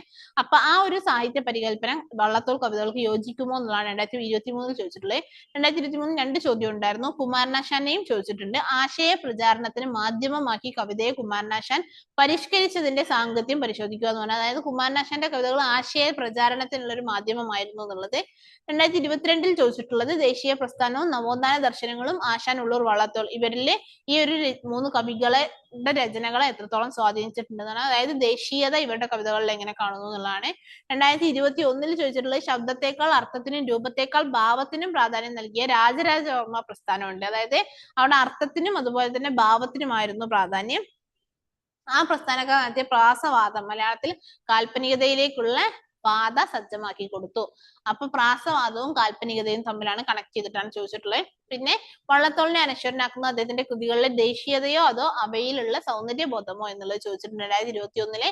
2020 പതിത സ്ത്രീകളുടെ കഥ പറയുന്ന കാവ്യങ്ങൾ എന്നുള്ള രീതിയിൽ മഗ്ദലന മറിയവും കരുണയും താരതമ്യം ചെയ്യാൻ പറഞ്ഞിട്ടുണ്ട്. പിന്നെ ആശാൻ, ഉള്ളൂർ, വള്ളത്തോൾ എന്നീ മഹാകവികൾ സമാരംഭിച്ച കാൽപ്പനിക നവോത്ഥാനം പിൽക്കാല കവികളെ എങ്ങനെയൊക്കെയാണ് സ്വാധീനിച്ചിട്ടുള്ളത് 2019 ചോദിച്ചിട്ടുണ്ട്. ആശാൻ ആശയ ഗംഭീരൻ എന്നുള്ളത് 2019 2018 ചോദിച്ചിട്ടുണ്ട്.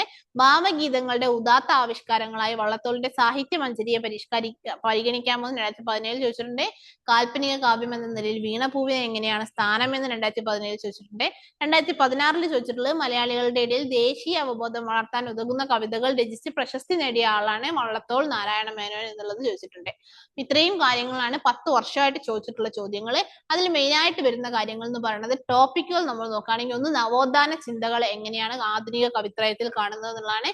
പിന്നെ ആശാനിൽ എങ്ങനെയാണ് ആശയ ഗാംഭീര്യം കാണുന്നത്, വള്ളത്തോളിൽ എങ്ങനെയാണ് വാക്കുകളുടെ രസികത്വം അല്ലെങ്കിൽ വള്ളത്തോൾ ശബ്ദ സുന്ദരം എന്നാണ്, ആ ശബ്ദങ്ങളുടെ സൗന്ദര്യം എങ്ങനെയാണ് കാണുന്നത് എന്നാണ്. ഉള്ളൂർ എങ്ങനെയാണ് ഇത്ര ഉജ്ജ്വല ശബ്ദാഠ്യനായത്, അല്ലെങ്കിൽ വള്ളത്തോളിനും ആശാനിൽ നിന്നും ഉള്ളൂരിന് എന്താണ് ഡിഫറൻസ് എന്നുള്ളതാണ്. പിന്നെ ചോദിച്ചിട്ടുള്ളത് ദേശീയതയാണ്. ഇത്രയും ടോപ്പിക്കുകളാണ് നമുക്ക് ഈ ഒരു ഭാഗത്ത് നിന്ന് നമ്മൾ നോക്കേണ്ടത്. എല്ലാ വർഷവും നമുക്ക് ഈ ഒരു ഭാഗത്ത് നിന്ന് ചോദ്യങ്ങൾ വരാറുള്ളതാണ്. കമ്പൽസറി ക്വസ്റ്റ്യൻസ് പൊതുവെ കുറവാണ് ഈ ഒരു ഭാഗത്ത് നിന്ന്. അപ്പൊ അതുകൊണ്ട് കമ്പൽസറി ക്വസ്റ്റ്യൻ ഉണ്ടാവുന്ന ടെൻഷൻ ആവേണ്ട ആവശ്യമില്ല. കമ്പൽസറി ക്വസ്റ്റ്യൻസ് പൊതുവെ കുറവാണ്. പക്ഷെ എന്താണെങ്കിലും ഇതിൽ നിന്നും 1-2 ക്വസ്റ്റ്യൻ നമുക്ക് കിട്ടാം. ഓക്കെ, അപ്പൊ നമ്മൾ നോക്കുന്ന സമയത്ത് കാൽപ്പനികത ആദ്യമായിട്ട് മലയാളത്തിലേക്ക് കാൽപ്പനികതയുടെ ആവിർഭാവം നമുക്ക് പറയാൻ പറ്റിയ നവോത്ഥാനത്തിലൂടെ ആധുനിക കവിത്രയത്തിലൂടെയാണ്. പിന്നീട് അതിന്റെ പൂർണ്ണത എത്തുന്നതാണ് ചങ്ങമ്പുഴയിലൊക്കെ. ഓക്കെ, അപ്പൊ ആശാനിലേക്ക് വരുന്ന സമയത്ത് ആശാൻ ആശയങ്ങൾക്ക് കൂടുതൽ പ്രാധാന്യം കൊടുത്തിട്ട് എഴുതുന്നതാണ്. അതായത് അർത്ഥതലത്തിന്, കവിതയുടെ അർത്ഥതലത്തിന് കൂടുതൽ പ്രാധാന്യം കൊടുത്ത് കവിതകൾ എഴുതുന്ന ആളാണ് കുമാരനാശാൻ എന്ന് പറയുന്നത്. അദ്ദേഹം അതുകൊണ്ട് തന്നെ അദ്ദേഹത്തിന്റെ കവിതകളെ ആശയ പ്രചാരണത്തിനുള്ള മാധ്യമമാക്കി മാറ്റി എന്നാണ് പറയുന്നത്. അദ്ദേഹത്തിന്റെ കവിതകളിൽ സ്ഥിരമായിട്ട് വരുന്ന തത്വചിന്ത അല്ലെങ്കിൽ അതിൽ സ്ഥിരമായിട്ട് വരുന്ന ആശയങ്ങളാണ് മനുഷ്യന്റെ ജനനവും മരണവും തമ്മിലുള്ള യാഥാർത്ഥ്യം, അതുപോലെ തന്നെ മനുഷ്യന്റെ ജീവിതം സുഖദുഃഖ സമ്മിശ്രമാണ് എന്ന് പറയുന്നത്. സുഖദുഃഖ സമ്മിശ്രമാണ് ജീവിതം എന്നുള്ളത്. അതുപോലെ തന്നെ വിധിയും മനുഷ്യനും തമ്മിലുള്ള സംഘട്ടനം എപ്പോഴും ഉണ്ടാവുന്നത്, മനുഷ്യന്റെ ജീവിതത്തിൽ ക്ഷണികതയുമായി ബന്ധപ്പെട്ടുണ്ടാകുന്ന ഉയർച്ച താഴ്ചകൾ എങ്ങനെയൊക്കെയാണെന്നുള്ളത്. അതുപോലെ തന്നെ ആശാന്റെ പ്രണയ സങ്കല്പം മാംസനിബദ്ധമല രാഗം എന്നുള്ള രീതിയിൽ സ്നേഹവും പ്രേമവും അതുപോലെ തന്നെ കാമവും തമ്മിൽ എങ്ങനെയാണ് ഇടകലർന്നിരിക്കുന്നതെന്നും, മനുഷ്യൻ പ്രണയത്തിൽ പോലും മനുഷ്യന് സ്വാതന്ത്ര്യം ഉണ്ടാവണം എന്നുള്ളതും, പ്രണയത്തിൽ അതുപോലെ തന്നെ മനുഷ്യനൊരു സ്ഥൈര്യം ഉണ്ടാവണം എന്നുള്ളതും, അതുപോലെ തന്നെ ആശാന്റെ പ്രണയം പലപ്പോഴും എന്താണ് മരണത്തിന് ശേഷമുള്ള ആഫ്റ്റർ ഡെത്തിന് ശേഷമുള്ള ലവ് ആഫ്റ്റർ ഡെത്ത്, ആ ഒരു ലെവലാണ് സാത്വിക പ്രണയം എന്നൊക്കെ നമുക്ക് പറയാം, അല്ലെങ്കിൽ മാംസനിബദ്ധമല രാഗം എന്നുള്ളത് പറയാം, ആ രീതിയിലുള്ളതാണ്. ഇതെല്ലാമാണ് ആശാന്റെ ആശയങ്ങളിൽ വരുന്ന ഗാംഭീര്യം അല്ലെങ്കിൽ ആശയ ഗംഭീരൻ എന്ന് പറയുന്നതിൽ വരുന്നത്. അത് നമുക്ക് എന്ത് ചെയ്യാം, ഇപ്പൊ മനുഷ്യന്റെ ക്ഷണികത നമുക്ക് വീണപൂവിൽ വേണമെങ്കിൽ പറയാം അല്ലെ. ഒരു ഞെട്ടറ്റ് വീണ് കിടക്കുന്ന ഒരു പൂവിലെ മനുഷ്യന്റെ ജീവിതത്തിനെ കണ്ടിട്ടാണ് ആശാൻ ആ ഒരു കവിത എഴുതുന്നത്. അതുപോലെ തന്നെ നമുക്ക് പ്രണയത്തിലെ സ്ഥൈര്യവും അതുപോലെ തന്നെ മാംസനിബദ്ധമല്ല രാഗം, സാത്വിക പ്രണയം, അതൊക്കെ നമുക്ക് നളിനിയിലും ലീലയിലും ഒക്കെ കാണാൻ പറ്റും. കാരണം ലീലയൊക്കെ ആ ഒരു പ്രണയ സ്ഥൈര്യത്തിന് വേണ്ടി നിൽക്കുന്നത് എങ്ങനെയാണെന്നുള്ളതും, നളിനിയിൽ എങ്ങനെയാണ് പ്രണയത്തില് സാത്വിക പ്രണയം കാണുന്നതെന്നൊക്കെയുള്ള നമുക്ക് പറയാൻ പറ്റും. സുഖദുഃഖ സമ്മിശ്രമാണ് ജീവിതം, അതുപോലെ തന്നെ വിധിയും മനുഷ്യനും തമ്മിലുള്ള പോരാട്ടം, ജനനവും മരണവും തമ്മിലുള്ള സംഘട്ടനം, ഇതെല്ലാം നമുക്ക് ചിന്താവിഷ്ടയായ സീതയിൽ കാണാൻ പറ്റും. വിധിയും മനുഷ്യനും സുഖദുഃഖ സമ്മിശ്രമാണ് ജീവിതം എന്നുള്ളത്. അപ്പൊ അത് ഒരു നിശ്ചയമില്ലയൊന്നിനും വരും ഓരോ ദശ വന്ന പോലെ പോകും എന്നൊക്കെ പറയുന്നത് ചിന്താവിഷ്ടയായ സീതയിൽ അത് നമുക്ക് കാണാൻ പറ്റും. പിന്നെ നവോത്ഥാന ചിന്തകൾ ആശാന്റേത് കാണാൻ പറ്റുന്ന കവിതകളാണ് നമുക്ക് ചണ്ടാല ഭിക്ഷുകിയും അതുപോലെ തന്നെ ചണ്ടാല ഭിക്ഷുകി, കരുണയും ചണ്ടാല ഭിക്ഷുകിയും ഒക്കെ നവോത്ഥാന ചിന്തകൾ കാണാൻ പറ്റുന്ന കവിതകളാണ്. ഓക്കെ, അപ്പൊ ഇത്രയാണ് ആശാനിലെ കവിതകളുടെ നമ്മൾ പറയുന്നത്. പിന്നെ ആശാനിലെ സാമൂഹിക പരിഷ്കരണം അതൊക്കെയാണ് നമുക്ക് ചണ്ടാല ഭിക്ഷുകിയിലും ദുരവസ്ഥയിലും ഒക്കെ കാണാൻ പറ്റുന്നത്.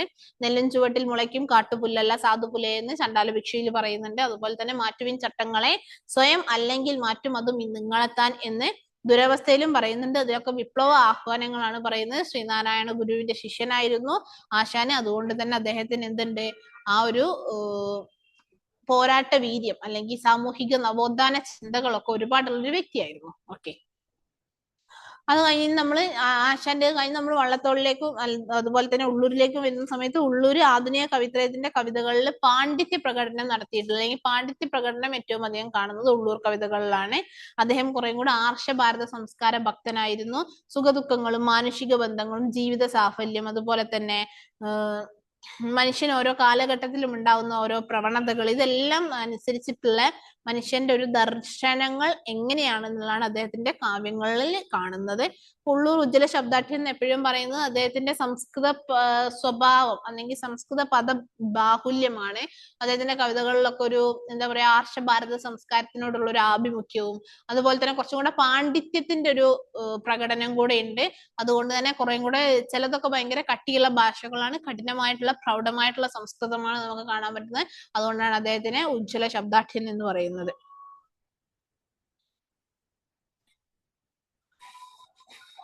പിന്നെ അദ്ദേഹത്തിന് ശേഷം നമുക്ക് നോക്കാനുള്ളത് വള്ളത്തോളാണ്. വള്ളത്തോളിലേക്ക് വരുന്ന സമയത്ത് ഇപ്പൊ ഉള്ളൂരിലേക്ക് നോക്കുന്ന സമയത്ത് ഉള്ളൂരിന്റെ പ്രധാനപ്പെട്ട കൃതികളാണ് പിങ്കള, അതുപോലെ തന്നെ കർണഭൂഷണം. കർണന്റെ കവചകുണ്ടലങ്ങൾ കൈക്കലാക്കാൻ വേണ്ടിയിട്ട് ശ്രമിക്കുന്ന ഇന്ദ്രന്റെ സ്വഭാവം അതൊക്കെ വരുന്നതാണ് കർണഭൂഷണം എന്ന് പറയുന്നത്. അതുപോലെ തന്നെ നമ്മൾ മഹാകാവ്യം നോക്കുന്ന സമയത്ത് ഉമാകേരളം എന്നുള്ള മഹാകാവ്യമുണ്ട്. അത് ആരുടെയാണ്? ഉള്ളൂരിന്റെയാണ്.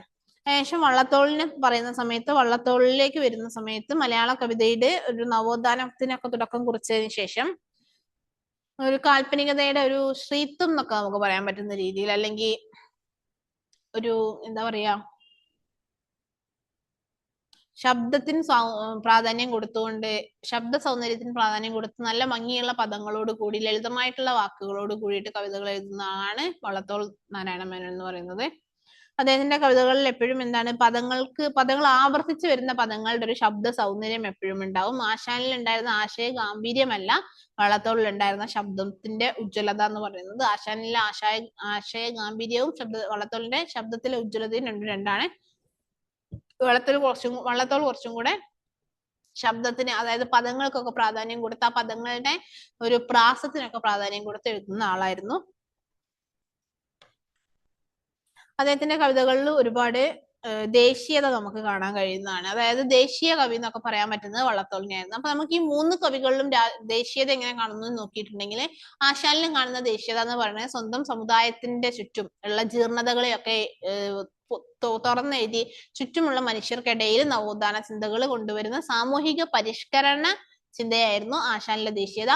ഉള്ളൂരിലെ ദേശീയത എന്ന് പറയുമ്പോൾ കുറച്ചും കൂടെ ആർഷഭാരത സംസ്കാരത്തിൽ ഊന്നി നിന്നുകൊണ്ടുള്ള ദേശീയതയായിരുന്നു ഉള്ളൂരിലുള്ള ദേശീയത. വള്ളത്തോളിലേക്ക് വരുന്ന സമയത്താണ് വിപുലമായ രീതിയിൽ ദേശീയത കാണുന്നത്. ദേശീയ കവി എന്ന് തന്നെ പറയാൻ പറ്റുന്ന രീതിയിൽ മുദ്രാവാക്യങ്ങളെ കവിതകളായിട്ട് എഴുതിയിട്ട്, അതുപോലെ ദേശീയ പതാകയെ പ്രകീർത്തിച്ചുകൊണ്ട് എഴുതിയിട്ട്, ദേശീയ നേതാക്കളെ പ്രകീർത്തിച്ചുകൊണ്ട് എഴുതിയിട്ട്, അതുപോലെ തന്നെ ഒരുപാട് സാമൂഹിക രാഷ്ട്രീയ പ്രശ്നങ്ങളെ കവിതയിൽ അവതരിപ്പിച്ചുകൊണ്ട് അങ്ങനെയൊക്കെ എഴുതിയിട്ടുള്ള ആളാണ് വള്ളത്തോൾ നാരായണ മേനോൻ. അപ്പൊ നമുക്ക് ഭാരതം എന്ന പേർ കേട്ടാൽ അഭിമാനപൂരിതമാകണം അന്തരംഗം, കേരളം എന്ന് കേട്ടാലോ തിളക്കണം ചോര നമുക്ക് നരമ്പുകളിൽ, അതൊക്കെ നമ്മൾ എഴുതിയിട്ടുള്ളത് വള്ളത്തോളാണ്. അപ്പൊ അതിൻ്റെതായ രീതിയിൽ ഈ ഒരു രീതിയിലുള്ള ദേശീയതയാണ്, ബൃഹത്തായിട്ടുള്ള ഒരു ദേശീയതയാണ് വള്ളത്തോളിന്റെ ദേശീയത എന്ന് പറഞ്ഞത്. അപ്പൊ നമുക്ക് ഈ ഒരു ഭാഗത്തു നിന്നുള്ള ചോദ്യങ്ങൾ ഏകദേശം ഇത്രയൊക്കെയാണ്. ആശാൻ ആശയ ഗംഭീരൻ, വള്ളത്തോൾ ശബ്ദസുന്ദരൻ, ഉജ്ജ്വല ശബ്ദാഠ്യൻ, അവരിലെ ദേശീയത, അവരിലെ നവോത്ഥാന ചിന്ത, ഇത്രയുമാണ് ഈ ഒരു ഭാഗത്തു നിന്ന് വന്നിട്ടുള്ള ചോദ്യങ്ങളും ഞാൻ പറഞ്ഞിട്ടുള്ള പോയിന്റുകളും. ഓക്കെ ആണെന്ന് വിചാരിക്കുന്നു. നമുക്ക് നെക്സ്റ്റ് ഭാഗത്തേക്ക് പോവാം. നമുക്കിത് എത്രയും പെട്ടെന്ന് പോയിന്റുകൾ തീർക്കേണ്ടത് കൊണ്ടാണ് ഇങ്ങനെ പോകുന്നത് കേട്ടോ. അപ്പൊ നമുക്ക് നെക്സ്റ്റ് ഭാഗത്തേക്ക് പോവാം. നെക്സ്റ്റ് നോക്കുന്ന സമയത്ത് കവിത്രയത്തിന് ശേഷം ഉള്ള കവിതാ സാഹിത്യം എങ്ങനെയായിരുന്നു എന്നുള്ളതാണ്. കാൽപ്പനികതയാണ് മെയിൻ ആയിട്ട് ഇവിടെ പറയുന്നത്. കാൽപ്പനികത എന്താണ്, കാൽപ്പനികതയുടെ സവിശേഷതകൾ എന്തൊക്കെയാണ്, കാൽപ്പനികതയിലുള്ള കവികൾ ആരൊക്കെയാണ്, ചങ്ങമ്പുഴ മുതൽ ഇടശ്ശേരി കവികൾ, ചങ്ങമ്പുഴ ഇടപ്പള്ളി കവികള്, അതുപോലെ തന്നെ ജി ശങ്കരക്കുറുപ്പ്, പി കുഞ്ഞിരാമൻ നായർ മുതൽ പിന്നീട് നമ്മൾ നോക്കുന്ന സമയത്ത് NV കൃഷ്ണവാര്യർ, ഇടശ്ശേരി ഒക്കെ എങ്ങനെ ഇതിൽ നിന്നും മാറിപ്പോകുന്നു, ഇടശ്ശേരി അതുപോലെ തന്നെ വൈലോപ്പിള്ളി ഇവരൊക്കെ എങ്ങനെയാണ് കാൽപ്പനികതയിൽ നിന്നും ഒരു ചെറിയ വിടുതൽ വാങ്ങിയിട്ട് പോകുന്നത്, അത്രയും ഭാഗങ്ങളാണ് നമുക്ക് ഇതിൽ നോക്കാനുള്ളത്. സോ നമുക്ക് നോക്കാം. കാൽപ്പനികത എന്ന് പറഞ്ഞിട്ടുണ്ടെങ്കിൽ എന്താണ്? റൊമാൻറ്റിസിസം അല്ലേ. കാൽപ്പനികത എന്ന് പറഞ്ഞിട്ടുണ്ടെങ്കിൽ മരണത്തെയും പ്രണയത്തെയും പ്രകൃതിയെയും ഒക്കെ പ്രകൃതി ചെലുത്തുന്ന രീതിയിലുള്ള ഒരു ഭാവനാത്മകമായിട്ടുള്ളൊരു കവിതാ രീതിയാണ്. കവിതയുടെ ഒഴുക്കിനെയാണ് നമ്മൾ കാൽപ്പനികത എന്ന് പറയുന്നത്. അപ്പൊ ശുദ്ധ റൊമാൻറ്റിക് കാലഘട്ടമായിട്ടാണ് നമ്മൾ ഇടപ്പള്ളി പ്രസ്ഥാനത്തെയും ചങ്ങമ്പുഴയൊക്കെ പറയുന്നത്. അപ്പൊ അവരുടെ കവിതകളുടെ ശൈലി എന്ന് പറഞ്ഞിട്ടുണ്ടെങ്കിൽ പൂർണ്ണമായും നവോത്ഥാനം, അല്ലെങ്കിൽ പൂർണ്ണമായും നവോത്ഥാനമല്ല, പൂർണ്ണമായും കാൽപ്പനികത റൊമാൻറ്റിസിസം കലർന്നിട്ടുള്ള കവിതകളായിരുന്നു അവരുടെ കവിതകള്. ഒരുപാട് പദസമൃദ്ധിയും അതുപോലെ തന്നെ ഭയങ്കര വലിയ ഭാവനാ ലോകവുമാണ് അവരുടെ കവിതകളിൽ ഉണ്ടായിരുന്നത്. ഭാഷ ഭയങ്കര ലളിതമാണ്. അതുപോലെ തന്നെ ഗാനാത്മകതയും സംഗീതവും നിറഞ്ഞു നിൽക്കുന്ന കവിതകളാണ്. അതുപോലെ തന്നെ അവരുടെ കവിതകളിൽ എപ്പോഴും കാണുന്ന തീമുകളാണ് പ്രണയം, പ്രകൃതി, മൃത്യുബോധം, നിരാശ, പിന്നെ വിഷാദം, വൈഷമ്യം, ഇങ്ങനെയുള്ള കാര്യങ്ങളൊക്കെ കവിതകളിൽ കാണുന്ന പ്ലോട്ടുകൾ അല്ലെങ്കിൽ തീമുകളാണ്. പ്രേമവും വിരഹവും, പ്രണയം, വിരഹം, സാഡിസം, മസോക്കിസം, മരണത്തിനോടുള്ള ഒരു ആഭിമുഖ്യം, മൃത്യുബോധം, ഇതെല്ലാം അവരുടെ കവിതകളിൽ കാണുന്നതാണ്.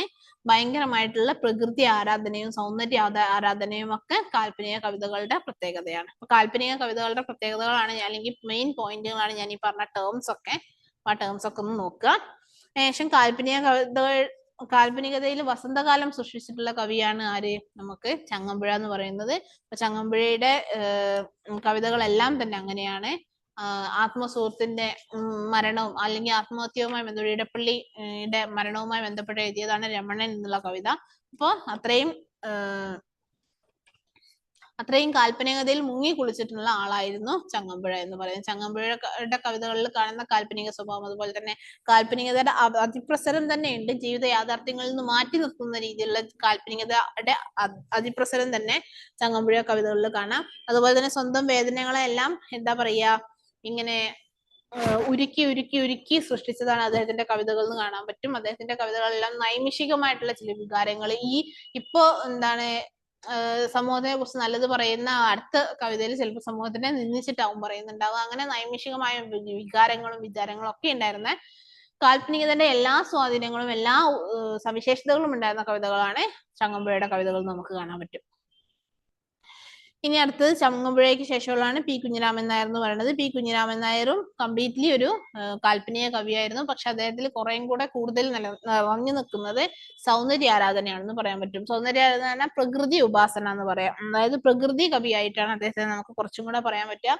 പ്രകൃതി ഉപാസകനായിട്ടുള്ള അല്ലെങ്കിൽ പ്രകൃതിയെ അത്രയധികം സ്നേഹിക്കുന്ന, അത്രയധികം പ്രകൃതിയിൽ സൗന്ദര്യം കണ്ടെത്തുന്ന ആളായിരുന്നു പി കുഞ്ഞിരാമൻ നായർ എന്ന് പറയുന്നത്. ഓക്കെ, അപ്പൊ പിയുടെ കവിതകളിൽ കാണുന്ന വിരഹവേദനയും അതുപോലെ തന്നെ ഗൃഹാതുരത്വവും അദ്ദേഹത്തിൽ നിറഞ്ഞു നിൽക്കുന്ന ആശങ്കകളൊക്കെ ഉണ്ട്.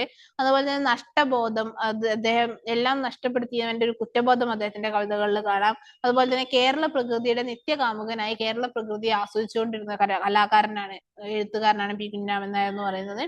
അതുപോലെ തന്നെ ഒരുപാട് ഇമേജുകൾ, ഒരുപാട് ബിംബങ്ങൾ ഒക്കെ ചേർത്തിട്ട് ഒരുപാട് ഇമേജറീസ് ഒക്കെ ചേർത്ത് എഴുതുന്നതാണ് അദ്ദേഹത്തിന്റെ കവിതകൾ. സിമ്പിൾസ് ഒക്കെ ചേർത്ത് എഴുതുന്നതാണ് അദ്ദേഹത്തിന്റെ കവിതകൾ. കളിയച്ചനും ഓണനിലാവും താമരത്തോണിയും ഒക്കെ അദ്ദേഹത്തിന്റെ കവിതകളുടെ മെയിൻ പ്രധാന കവിതകളാണ്. കളിയച്ചനൊക്കെ നമ്മള് മലയാളത്തിലെ ടോപ്പ് 10 കവിതകൾ എടുത്ത അതിലൊന്നായിരിക്കും കളിയച്ചൻ എന്ന് പറയുന്നത്. ഇന്ന് നമുക്ക് നോക്കാനുള്ളതാണ് ഇടശ്ശേരി, അതുപോലെ തന്നെ വൈലോപ്പിള്ളി,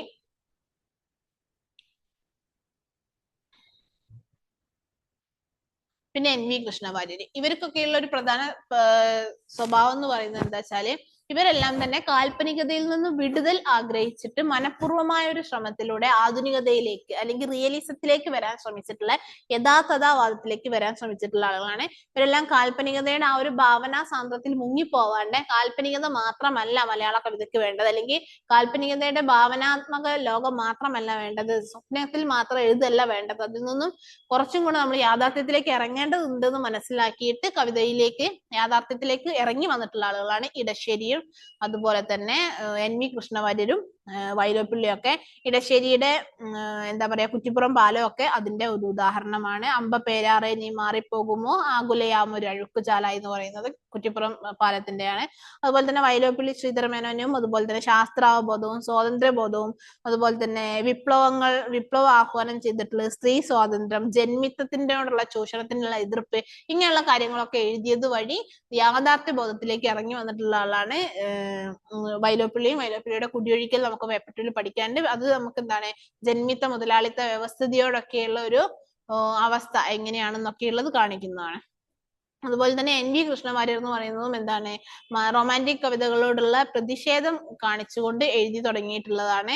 ജീവിതത്തിന്റെ കടലെ കവിതയ്ക്ക് ഞങ്ങൾക്ക് മഷിപ്പാത്രം എന്ന് പറഞ്ഞുകൊണ്ട് വൈലോപ്പിള്ളി കവിയെ പോലെ തന്നെ എഴുതാൻ തുടങ്ങിയിട്ടുള്ളതാണ് NV കൃഷ്ണവാര്യർ. അപ്പോൾ കാൽപ്പനികതയിൽ നിന്നും മനഃപൂർവ്വമായൊരു ശ്രമം ആധുനികതയിലേക്ക് അല്ലെങ്കിൽ യഥാർത്ഥതാവാദത്തിലേക്ക് അല്ലെങ്കിൽ റിയലിസത്തിലേക്ക് മാറിയിട്ടുള്ള ആളാണ് NV കൃഷ്ണവാര്യർ. അദ്ദേഹത്തിന്റെ തീവണ്ടിയിലെ പാട്ടത്തിന് ഉദാഹരണമായിട്ട് നമുക്ക് പറയാൻ പറ്റും. ഇത്രയുമാണ് നമുക്ക് ഏകദേശം നോക്കാനുള്ള ഒരു പോർഷൻ എന്ന് പറയുന്നത്. ഈ ഒരു ഭാഗം. ഇതിൽ നിന്നും നമുക്ക് ചോദ്യങ്ങൾ അധികവും വന്നിട്ടുള്ളത് റൊമാൻറ്റിക് കവിതകളുടെ പ്രത്യേകതകൾ, കാൽപ്പനികതയുടെ പോരായ്മകളെ നിരത്തി ജീവിക്കാൻ എഴുതാൻ ശ്രമിച്ചിട്ടുള്ള ഇടശ്ശേരി, അതുപോലെ തന്നെ വൈലോപ്പിള്ളി, പി കുഞ്ഞിരാമൻ നായർ, ഇവരുടെയൊക്കെ വിലയിരുത്താൻ വേണ്ടി പറഞ്ഞിട്ടുള്ളത്. പിന്നെ ചങ്ങമ്പുഴയുടെയും പിയുടെയും കാൽപ്പനികതയെ താരതമ്യം ചെയ്യാന്, പിന്നെ ചങ്ങമ്പുഴ കവിതകളിൽ പ്രകടമാവുന്ന കാൽപ്പനിക സ്വഭാവം എങ്ങനെയാണെന്നുള്ളത്, അങ്ങനെ ചങ്ങമ്പുഴയുടെ സവിശേഷതകൾ അല്ലെങ്കിൽ കാൽപ്പനികതയുടെ സവിശേഷത, ഇതൊക്കെയാണ് നമുക്ക് ഈ ഒരു ഭാഗത്ത് നിന്ന് ചോദ്യം വന്നിട്ടുള്ളത്. ഈ ഭാഗത്ത് നിന്ന് എല്ലാ വർഷവും മാക്സിമം ഒരു ചോദ്യം വരാറുണ്ട്. ഒരു ചോദ്യമാണ് പൊതുവെ വരാറ്. എല്ലാതും കമ്പൽസറി ക്വസ്റ്റ്യൻ ആയിട്ടൊന്നും അല്ല വരാറുള്ളത്. അടുത്തത് നമുക്കുള്ളത് മലയാള കവിതയുടെ ആധുനികത. 5.4 ആധുനികതയും ഉത്തരാധുനികതയാണ്. ഇതിൽ നമുക്ക് 2-3 ടോപ്പിക്കുകളേ ഉള്ളൂ. ഒന്ന് ആധുനികതയുടെ സ്വഭാവ സവിശേഷതകൾ എന്ത്, ഉത്തരാധുനികതയുടെ സ്വഭാവ സവിശേഷതകൾ എന്ത്, ആധുനികതയുമായി ബന്ധപ്പെട്ട് വരുന്ന കുറച്ച് എഴുത്തുകാര്, അതായത് അയ്യപ്പ പണിക്കര്,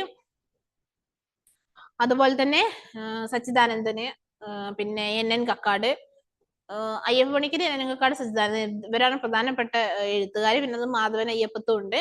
അതുപോലെ തന്നെ ഈ ഉത്തരാധുനികതയിലേക്ക് വരുന്ന സമയത്ത് റഫീഖ് അഹമ്മദ്, S ജോസഫ്, അൻവർ അലി, ഇവരാണ് പ്രധാനപ്പെട്ടത്. അപ്പൊ ആധുനികത കവിതകളുടെ കാണുന്ന സവിശേഷതകൾ, ഉത്തരാധുനികത സവിശേഷതകൾ, പിന്നെ ഈ എഴുത്തുകാർ, ഇത്രയാണ് നമുക്ക് ഈ ഒരു ഭാഗത്ത് നിന്ന് വന്നിട്ടുള്ള ഇതുവരെ വന്നിട്ടുള്ള ചോദ്യങ്ങൾ എന്ന് പറയുന്നത്. ചോദ്യങ്ങൾ നോക്കുകയാണെന്നുണ്ടെങ്കിലും അങ്ങനെയാണ്. 2025 ചോദിച്ചിട്ടുള്ളത് മലയാള കവിതാ സാഹിത്യത്തിൽ ആധുനികത വരുത്തിയ മാറ്റങ്ങളാണ്. 2024 ചോദിച്ചിട്ടുള്ളത് മലയാള കവിതയിൽ സച്ചിദാനന്ദനും KG ശങ്കരപിള്ളയും ഒക്കെ വരുത്തിയിട്ടുള്ള നിലപാടുകൾ ചർച്ച ചെയ്യാനാണ്. 2024 ചോദിച്ചിട്ടുള്ളതും ആധുനികതാ പ്രസ്ഥാനം മലയാള കവിതയുടെ ആസ്വാദന ക്ഷമതയിൽ വരുത്തിയ മാറ്റങ്ങൾ. 2023 ചോദിച്ചിട്ടുള്ളത് അക്കിത്തം, അയ്യപ്പ പണിക്കര്, മാധവൻ അയ്യപ്പത്ത്, ഇവരൊക്കെ ആധുനികതാ പ്രസ്ഥാനത്തിൽ എങ്ങനെയാണെന്നുള്ളതാണ്.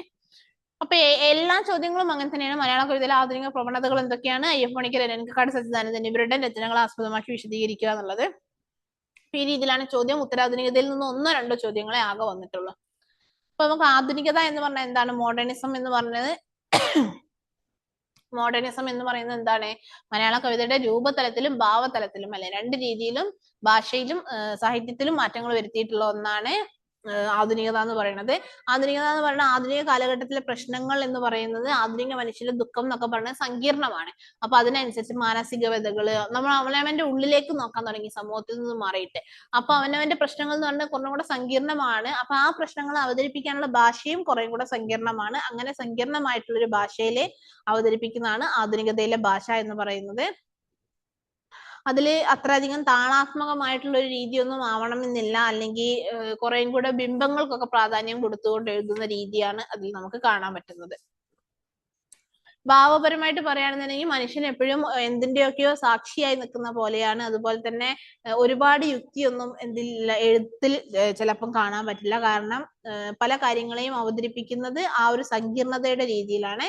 പിന്നെ ഒരുപാട് ദാർശനികതയൊക്കെ പറയുന്നുണ്ടാവും. പിന്നെ മനുഷ്യന്റെ അസ്തിത്വ ദുഃഖം, ശൂന്യതാബോധം, വിഷാദം, ഇതെല്ലാം അതിൽ കാണാം. വിഷാദം ഒരിക്കലും ഏത് രീതിയിലുള്ള വിഷാദമല്ല, കാൽപ്പനികതയിൽ കാണുന്ന വിഷാദമല്ല, മനുഷ്യന്റെ ഒരു ശൂന്യതാബോധം, അസ്തിത്വ ദുഃഖം, ഐഡന്റിറ്റി ക്രൈസിസ്, അതെല്ലാമാണ് നമുക്ക് കാണാൻ പറ്റുന്നുണ്ടാവുക ആധുനികതയുടെ കവിതകളിൽ. അതിന് ഏറ്റവും ബെസ്റ്റ് എക്സാമ്പിൾ ആണ് അയ്യപ്പ പണിക്കരുടെ കുരുക്ഷേത്രം എന്ന് പറയുന്ന കവിത. അപ്പൊ അയ്യപ്പ പണിക്കർ അതിന്റെ ആധുനികത അതിന്റെ പൂർണ്ണമായ രീതിയിൽ രംഗപ്രവേശനം ചെയ്യുന്ന അയ്യപ്പ പണിക്കരുടെ കുരുക്ഷേത്രം എന്നുള്ള കവിതയിലൂടെയാണ്. അതിൽ എന്താണ്, സാമൂഹിക പ്രശ്നങ്ങൾ ചർച്ച ചെയ്തതെന്നും മാറിയിട്ട് ഒരു വ്യക്തിയുടെ അവസ്ഥ അല്ലെങ്കിൽ മാനസികാവസ്ഥ, ഒരു മനുഷ്യന്റെ അവസ്ഥ, അല്ലെങ്കിൽ ഒരു മനുഷ്യന്റെ സ്വത്ത് പ്രതിസന്ധി, അതിലൂടെയൊക്കെയാണ് എന്ത് ചെയ്യുന്നത്, കടന്നു പോകുന്നത് അയ്യപ്പ പണിക്കരുടെ കുരുക്ഷേത്രം എന്നുള്ള കവിതയും അയ്യപ്പ പണിക്കരുടെ മറ്റു കവിതകളും. ഇതാണ് നമുക്ക് ആധുനികതയുമായി ബന്ധപ്പെട്ടുള്ളത്. ഉത്തരാധുനികതയിലേക്ക് വരുന്ന സമയത്ത് ഇത് എന്ത് ചെയ്യുന്നു, ഒരു മാറ്റം വന്നിട്ട് ഒരു ബഹുസ്വരമായിട്ടുള്ള സമൂഹം അല്ലെങ്കിൽ ചുറ്റുമുള്ള ഒരു വലിയ ലോകത്തിലേക്ക് ഇറങ്ങുകയാണ്. അവിടെ ദളിതരുടെ പ്രശ്നങ്ങൾ, സ്ത്രീകളുടെ പ്രശ്നങ്ങൾ, കുട്ടികളുടെ പ്രശ്നങ്ങൾ, ഇതെല്ലാം ചർച്ചയാവുകയാണ്. പ്രകൃതിയുടെ പ്രശ്നങ്ങൾ അതെല്ലാം ചർച്ചയാവുകയാണ്. അങ്ങനെയാണ് ഉത്തരാധുനികത എന്നുള്ള രീതിയിലേക്ക് മാറുന്നത്. അവിടെ ബഹുസ്വരത എന്നുള്ള രീതിയിലേക്കാണ് കാര്യങ്ങൾ വരുന്നത്. പിന്നെ ആർക്കും എഴുതാം, എന്തും എഴുതാം എന്നുള്ള രീതിയിൽ വരുന്നു. ചെറിയ ചെറിയ കവിതകളും പിന്നെ ഗദ്യ രീതിയിലുള്ള കവിതകളും, താളമൊന്നും വേണ്ട, ആർക്കും എന്തും എഴുതാം, അത് കവിതയാവും എന്നുള്ള രീതിയിലേക്കൊക്കെ എത്തുന്നത് ഉത്തരാധുനികതയിലാണ്. ഇത്രയാണ് നമുക്ക് യൂണിറ്റ് 5മായി ബന്ധപ്പെട്ട് പഠിക്കാനുള്ളത്. യൂണിറ്റ് 5 അങ്ങനെ നമുക്ക് തീരുകയാണ്. യൂണിറ്റ് 5 കവിതയിൽ വെൺമണികൾ മുതൽ ഉത്തരാധുനികത ഇന്നത്തെ കവിതകൾ വരെയാണ് യൂണിറ്റ് 5 നമുക്ക് പഠിക്കാനുള്ളത്. യൂണിറ്റ് 6ലേക്ക് വരുന്ന സമയത്ത് നമുക്ക് കുറച്ചും കൂടെ എന്താണ്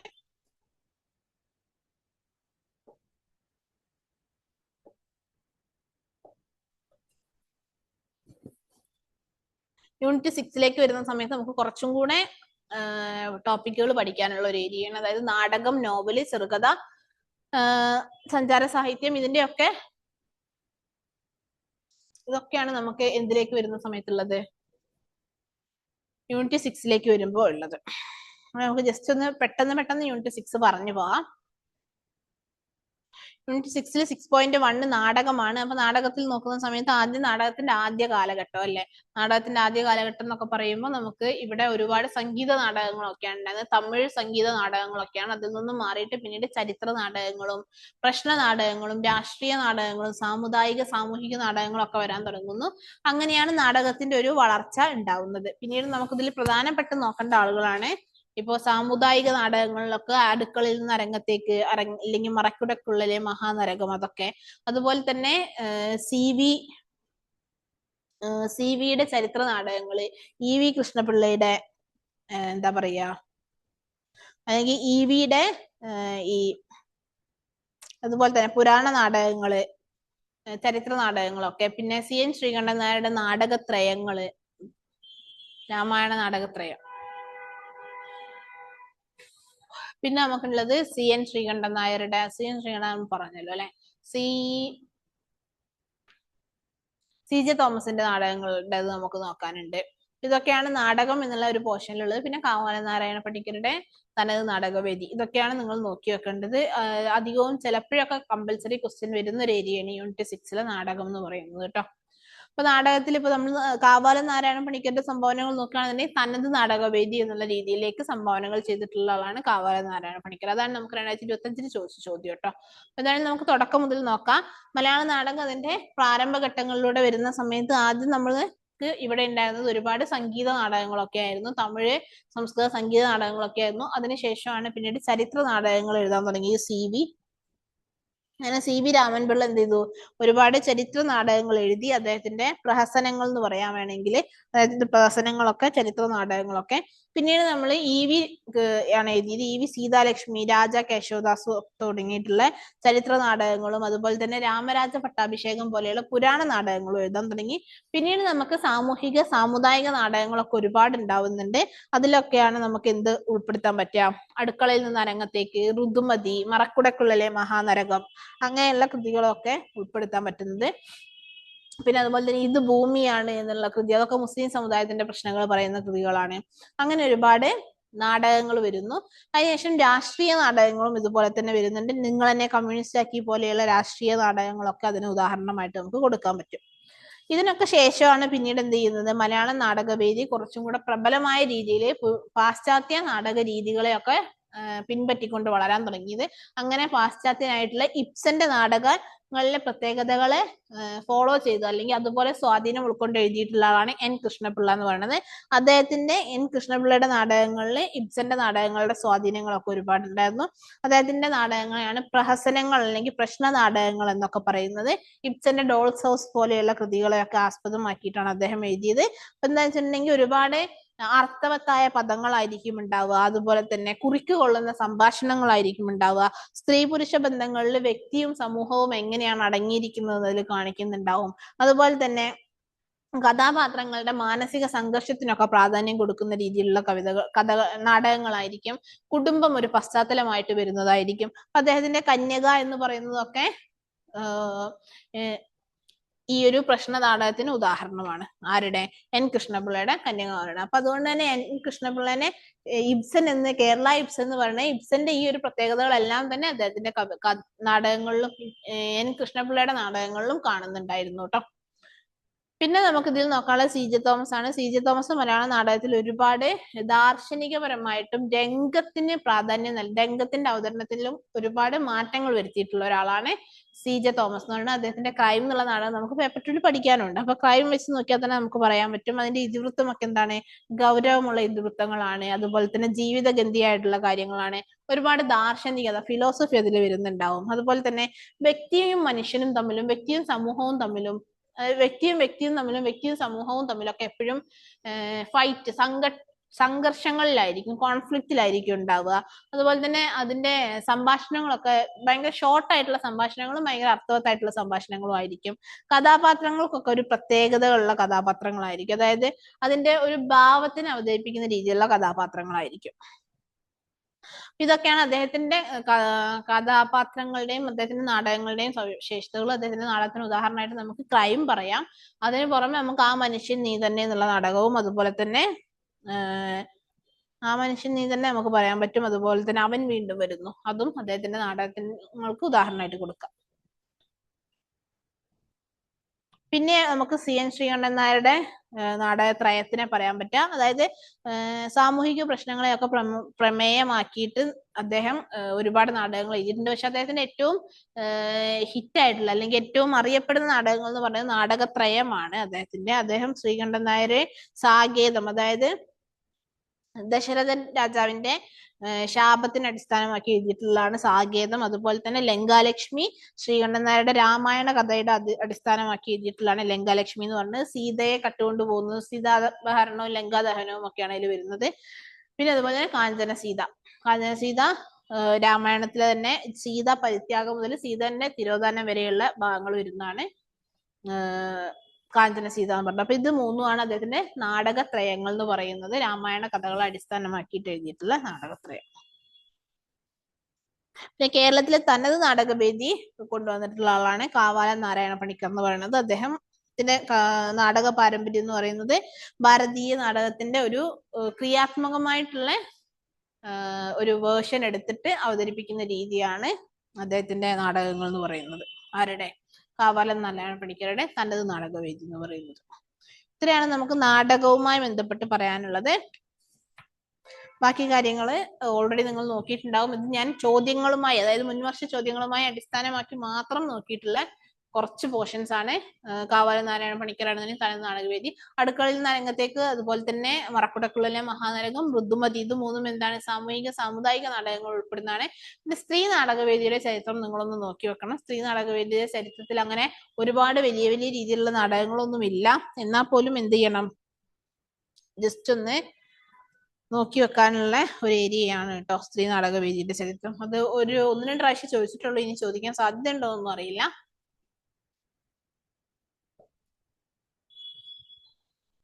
ഓക്കെ, അതിനുശേഷം ഇനി നമ്മൾ പോകുന്നത് യൂണിറ്റ് 6.2 ആണ്. ഞാൻ വേഗം പറഞ്ഞു തീർക്കുകയാണ്, കാരണം ഇത്ര സമയമായല്ലോ.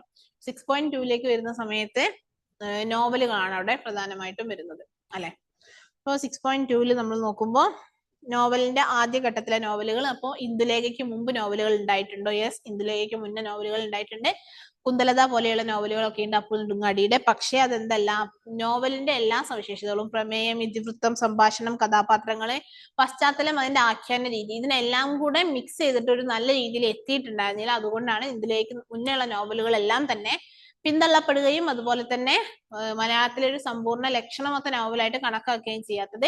ഇന്ദുലേഖയാണ് മലയാളത്തിലെ ആദ്യത്തെ ലക്ഷണമൊത്ത നോവൽ. അതെന്തുകൊണ്ടെന്ന് വെച്ചാൽ ഇന്ദുലേഖയിൽ ഈ പറഞ്ഞ ഘടകങ്ങളെല്ലാം തന്നെ, പ്രമേയവും ഇതിവൃത്തവും കഥാപാത്രങ്ങളും അതിന്റെ പശ്ചാത്തലവും അതിന്റെ ആഖ്യാനവും ഒക്കെ ഒരേ രീതിയിൽ വന്നിട്ടുള്ള ഒരു കൃതിയാണ്. അതുകൊണ്ടാണ് നമ്മൾ ഇന്ദുലേഖയെ മലയാളത്തിലെ ലക്ഷണമൊത്ത നോവൽ ആയിട്ട് കണക്കാക്കുന്നത്. അപ്പൊ ഇന്ദുലേഖയ്ക്ക് മുമ്പ് നോവൽ ഉണ്ടായിരുന്നോ വെച്ചാൽ യെസ്, ഉണ്ടായിരുന്നു. അപ്പുൽ നെടുങ്ങാടിയുടെ കുന്തലത വരെ നമുക്ക് ഉണ്ടായിരുന്നു. ഓക്കെ, ഇനി മലയാള നോവൽ സാഹിത്യത്തിലെ വ്യത്യസ്ത ഘട്ടം നോക്കുന്ന സമയത്ത് ആദ്യത്തെ ഘട്ടത്തിലാണ് നമുക്ക് വസന്തമേനോന്റെ ഇന്ദുലേഖ വരെയുള്ളത്. അതിനുശേഷം പിന്നെ നവോത്ഥാന ഘട്ടമാണ്. അതുപോലെ തന്നെ നവോത്ഥാന ഘട്ടത്തിന് മുമ്പ് നമുക്ക് നോക്കുമ്പോൾ ചരിത്ര നോവലുകളൊക്കെ എഴുതിയിട്ടുള്ള ആളായിരുന്നു CV രാമൻപിള്ള എന്ന് പറഞ്ഞത്. അദ്ദേഹത്തിന്റെ ഒരുപാട് ചരിത്ര നോവലുകളും, അദ്ദേഹത്തിന് ഒരു രാജഭക്തി, നമ്മൾ ആ സമയത്ത് ഇവിടെ ഉണ്ടായിരുന്ന രാജവംശങ്ങൾ അല്ലെങ്കിൽ രാജാധികാരം, അതിനോടൊക്കെ ഒരു രാജഭക്തിയൊക്കെ ഉണ്ടായിരുന്ന അവർക്ക് വേണ്ടി എഴുതിയിട്ടുള്ള ആളായിരുന്നു CV രാമൻപിള്ള എന്ന് പറഞ്ഞാൽ. അദ്ദേഹത്തിന്റെ ചരിത്ര നോവലുകൾ 3 ഉണ്ട്. ധർമ്മരാജ, രാമരാജ ബഹദൂർ, മാർത്താണ്ഡവർമ്മ, ധർമ്മരാജ, രാമരാജ ബഹദൂർ. എന്നുള്ള കഥാപാത്രങ്ങൾ അടുത്തൊരു നോവലിലേക്ക് വെച്ചിട്ട് എഴുതുന്നതാണ്. മൂന്നും ഒരു കണ്ടിന്യൂഷൻ ആയിട്ട് നമുക്ക് നോക്കാവുന്ന 3 നോവലുകളാണ്, 3 ചരിത്ര നോവലുകളാണ്. ചരിത്രവും അതിന്റെ കൂടെ ഫിക്ഷനും കൂടെ ചേർത്തിട്ടാണ് അദ്ദേഹം എഴുതിയിട്ടുണ്ടായത്. അപ്പൊ അദ്ദേഹത്തിന്റെ രാജഭക്തി ഇതിലൊക്കെ നമുക്ക് കാണാൻ കഴിയും. പിന്നെ നമുക്ക് വരുന്നത് നവോത്ഥാന കാലമാണ്. നവോത്ഥാന കാലഘട്ടത്തിലേക്ക് വരുന്ന സമയത്ത് ഒരുപാട് എന്താ പറയാ, ഒരുപാട് ദുരന്തങ്ങളൊക്കെ കഴിഞ്ഞ് വേൾഡ് വാർ ഇതൊക്കെ കഴിഞ്ഞ് എണീറ്റ് വരുന്ന സമയമാണ്. അപ്പൊ ആ ഒരു അതിന്റെ ഒക്കെ ഒരു കാലഘട്ടമാണ്. അപ്പൊ നവോത്ഥാന കാലഘട്ടത്തിലേക്ക് വരുന്ന സമയത്ത് മനുഷ്യനിലെ നന്മയ്ക്ക് പ്രാധാന്യം കൊടുത്ത്, ധാർമ്മികപരമായിട്ടുള്ള ജീവിതത്തിന് പ്രാധാന്യം കൊടുത്ത്, മനുഷ്യന്റെ ദുരന്തബോധവും സമൂഹവും മനുഷ്യനും തമ്മിലുള്ള ബന്ധം ഇതൊക്കെ ചേർത്തുള്ളതാണ് നവോത്ഥാന കാലത്തെ നോവലുകൾ.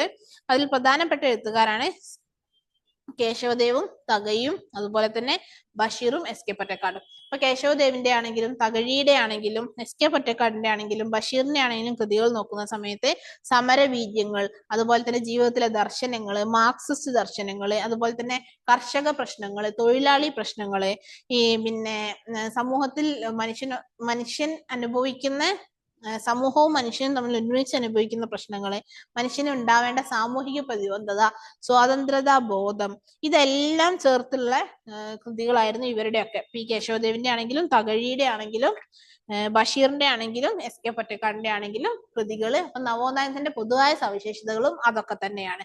ഈ പറഞ്ഞ സ്വാതന്ത്ര്യതാബോധം, മനുഷ്യനും സമൂഹവും തമ്മിലുള്ള പ്രശ്നങ്ങള്, മനുഷ്യന്റെ ദാർശനികത, ഇങ്ങനെ ഒരുപാട് കാര്യങ്ങൾ, മാർക്സിസ്റ്റ് ദർശനങ്ങള്, അങ്ങനെ ഒരുപാട് കാര്യങ്ങളായിരുന്നു ഇതിലൊക്കെ ഉണ്ടായിരുന്നത്. പിന്നീട് നമ്മൾ എന്ത് വരുന്നു, എസ് കെ പൊറ്റക്കാടിലേക്ക് വരുമ്പോൾ കുറച്ചും കൂടെ യാത്രകളെ നോവലിലേക്ക് ഉപയോഗിച്ചിട്ടുള്ള ആളാണ്. അപ്പൊ കുറച്ചും കൂടെ ഒരു യാത്രകൾ ചെയ്യുന്ന ഒരു വ്യക്തി നോവൽ എഴുതുന്ന സമയത്ത് ഉണ്ടാവുന്ന ഒരു യാത്രാ വിവരണ രീതി കൂടി അദ്ദേഹത്തിന്റെ നോവലുകളിൽ ഉണ്ടായിരുന്നു. അങ്ങനെ മലയാള നോവൽ സാഹിത്യത്തിൽ ഉള്ളൊരു സ്വാധീനം നമ്മൾ നോക്കുന്ന സമയത്ത് പുരോഗമന സാഹിത്യ പ്രസ്ഥാനം ഈ ഒരു നവോത്ഥാന കാലഘട്ടത്തിലാണ് വരുന്നത്. അപ്പൊ പുരോഗമന സാഹിത്യ പ്രസ്ഥാനം എന്ത് ചെയ്യുന്നു, മലയാള സാഹിത്യത്തില് ഒരു സമൂഹത്തിൽ എന്താണ് പ്രാധാന്യം, അല്ലെങ്കിൽ എന്താണ് കല ജീവിതത്തിന് വേണ്ടിയാണോ, സാഹിത്യവും സാഹിത്യകാരന്മാരും അവരുടെ ലക്ഷ്യം സമൂഹത്തിന്റെ ഉന്നമനമാണോ എന്നൊക്കെയുള്ള കാര്യങ്ങളൊക്കെ വെച്ചിട്ടാണ് സാധാരണക്കാരന്റെ പക്ഷത്ത് നിന്ന് എഴുത്ത് നടത്തേണ്ടതിന്റെ ആവശ്യകതയുണ്ടോ, ഇതെല്ലാമാണ് പുരോഗമന സാഹിത്യ പ്രസ്ഥാനവുമായി ബന്ധപ്പെട്ടുണ്ടായിരുന്നത്. അപ്പൊ അതിൽ പി കേശവദേവ് ഒക്കെ അതുമായി ബന്ധപ്പെട്ട് വരുന്ന ആളാണ്, പി കേശവദേവും തകഴിയൊക്കെ. ദെൻ അതിനുശേഷമാണ് ആധുനിക ഘട്ടം വരുന്നത്. ആധുനിക ഘട്ടത്തിലാണ് എം ടി വാസുദേവൻ നായർ മുതൽ നമ്മൾ ഒ വി വിജയൻ വരെ എഴുതിയിട്ടുള്ളവര്. അപ്പൊ ആധുനിക ഘട്ടത്തിൽ എന്താണ്, എഴുത്തുകാരൻ കുറേം കൂടെ സമൂഹത്തിൽ നിന്നും സ്വതന്ത്രനാണ്. സാമൂഹിക പ്രതിബദ്ധത എന്നതിനേക്കാളും എഴുത്തുകാരൻ കുറേം കൂടെ ഒരു വ്യക്തിയുടെ ഉള്ളിലേക്കാണ് നോക്കാൻ തുടങ്ങുന്നത്, കഥാപാത്രത്തിന്റെ ഉള്ളിലേക്കാണ്. അങ്ങനെ എഴുത്തുകാരൻ കുറച്ചും കൂടെ സ്വതന്ത്രനാവുന്നത് എവിടെയാണ്, ആധുനിക ഘട്ടത്തിലാണെന്നുള്ളതൊന്ന് മനസ്സിലാക്കുക. പിന്നെ അതുപോലെ തന്നെ ആധുനിക ഘട്ടത്തിലാണ് പിന്നീട് ഈ ഐഡന്റിറ്റി ക്രൈസിസും സ്വത്വബോധവും അങ്ങനെയുള്ള കാര്യങ്ങളൊക്കെ വരാൻ തുടങ്ങിയത്.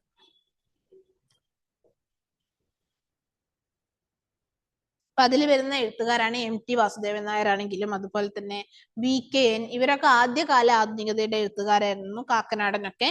പിന്നീട് ഒ വി വിജയൻ ഖസാക്കിന്റെ ഇതിഹാസം വരുന്നു. ഖസാക്കിന്റെ ഇതിഹാസത്തിന് ശേഷം എന്താണ്, ഖസാക്കിന് മുമ്പ് ഖസാക്കിന് ശേഷം എന്നുള്ള രീതിയിൽ തന്നെ മലയാള നോവലിനെ മാറ്റാൻ കഴിഞ്ഞിട്ടുണ്ട്. കാരണം എന്താ വെച്ചിട്ടുണ്ടെങ്കിൽ അത്രയധികം ഒരു വഴിത്തിരിവ് തന്നെയായിരുന്നു ഒ വി വിജയന്റെ ഖസാക്കിന്റെ ഇതിഹാസം എന്ന് പറയുന്നത്. അതിലെ ഒരുപാട് കാര്യങ്ങൾ, അത് വ്യക്തിയിൽ അധിഷ്ഠിതമായിട്ടാണെങ്കിലും കഥാപാത്രത്തിൽ അധിഷ്ഠിതമായിട്ടാണെങ്കിലും എന്താണ് ഒരു ആധുനിക മനുഷ്യൻ എന്നുള്ള രീതിയിലേക്ക് വരുന്ന ഒരുപാട് കാര്യങ്ങൾ ഉൾക്കൊള്ളുന്നതാണ് ഖസാക്കിന്റെ ഇതിഹാസം എന്ന് പറയുന്നത്. അപ്പൊ ഖസാക്കിന് മുമ്പ് ഖസാക്കിന് ശേഷം എന്നുള്ള രീതിയിൽ തന്നെ മലയാള സാഹിത്യത്തിനെ വേർതിരിക്കാൻ എന്ത് ചെയ്യുന്നുണ്ട്, പറ്റുന്നുണ്ട്. മലയാള നോവൽ സാഹിത്യത്തിനെ വേർതിരിക്കാൻ ഈ ഒരു നോവലിന് ശേഷം പറ്റുന്നുണ്ട്. ഓക്കെ, ഇത്രയും കാര്യങ്ങളാണ് നോവലുമായി ബന്ധപ്പെട്ട് നമുക്ക് വരുന്നത്. പിന്നീട് ഉത്തരാധുനിക നോവലിലേക്ക് വരുന്ന സമയത്ത് നമ്മള് പത്മരാജനാണെന്നുണ്ടെങ്കിലും ജോസഫ് ആണെങ്കിലും ആരാച്ചാര് എഴുതിയിട്ടുള്ള മീരയാണെങ്കിലും അതൊക്കെ പിന്നീട് നമുക്ക് ഇപ്പോ ഇങ്ങോട്ടേക്ക് എന്താണ് വരുന്ന നോവലിസ്റ്റുകളാണ്. അധിക ചോദ്യങ്ങളൊന്നും ആ ഭാഗത്തു നിന്ന് അധികം വന്നിട്ടില്ല. ഇവിടെ ചോദ്യങ്ങൾ അധികവും വന്നിട്ടുണ്ട് ഒ വി വിജയന്റെ നോവലുകളിലെ ജീവിത ദർശനം, ഇന്ദുലേഖ ഇങ്ങനെ ലക്ഷണമൊത്ത നോവലാവുന്നു, CV-യുടെ ചരിത്ര നോവലുകൾ എന്താണ്, തകഴി, കേശവദേവ്, പിന്നെ അതുപോലെ തന്നെ ബഷീർ, ഇവരൊക്കെ എങ്ങനെയാണ് നവോത്ഥാന നോവലുകൾ വരുന്നത്, പിന്നെ എം ടി വാസുദേവൻ നായരുടെ നോവൽ സാഹിത്യത്തിലെ സംഭാവനകള്, ഇങ്ങനെയുള്ള കാര്യങ്ങളൊക്കെയാണ് ഈ ഒരു നോവൽ ഭാഗത്തു നിന്ന് ഏറ്റവും അധികം വന്നിട്ടുള്ള ചോദ്യങ്ങൾ എന്ന് പറയുന്നത്.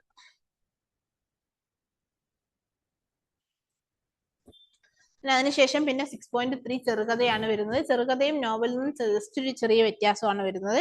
ചെറുകഥയിലും ഇതുപോലെ തന്നെ ആദ്യഘട്ടം, നവോത്ഥാന ഘട്ടം, ആധുനിക ഘട്ടം, ഉത്തരാധുനിക ഘട്ടമാണ് വരുന്നത്.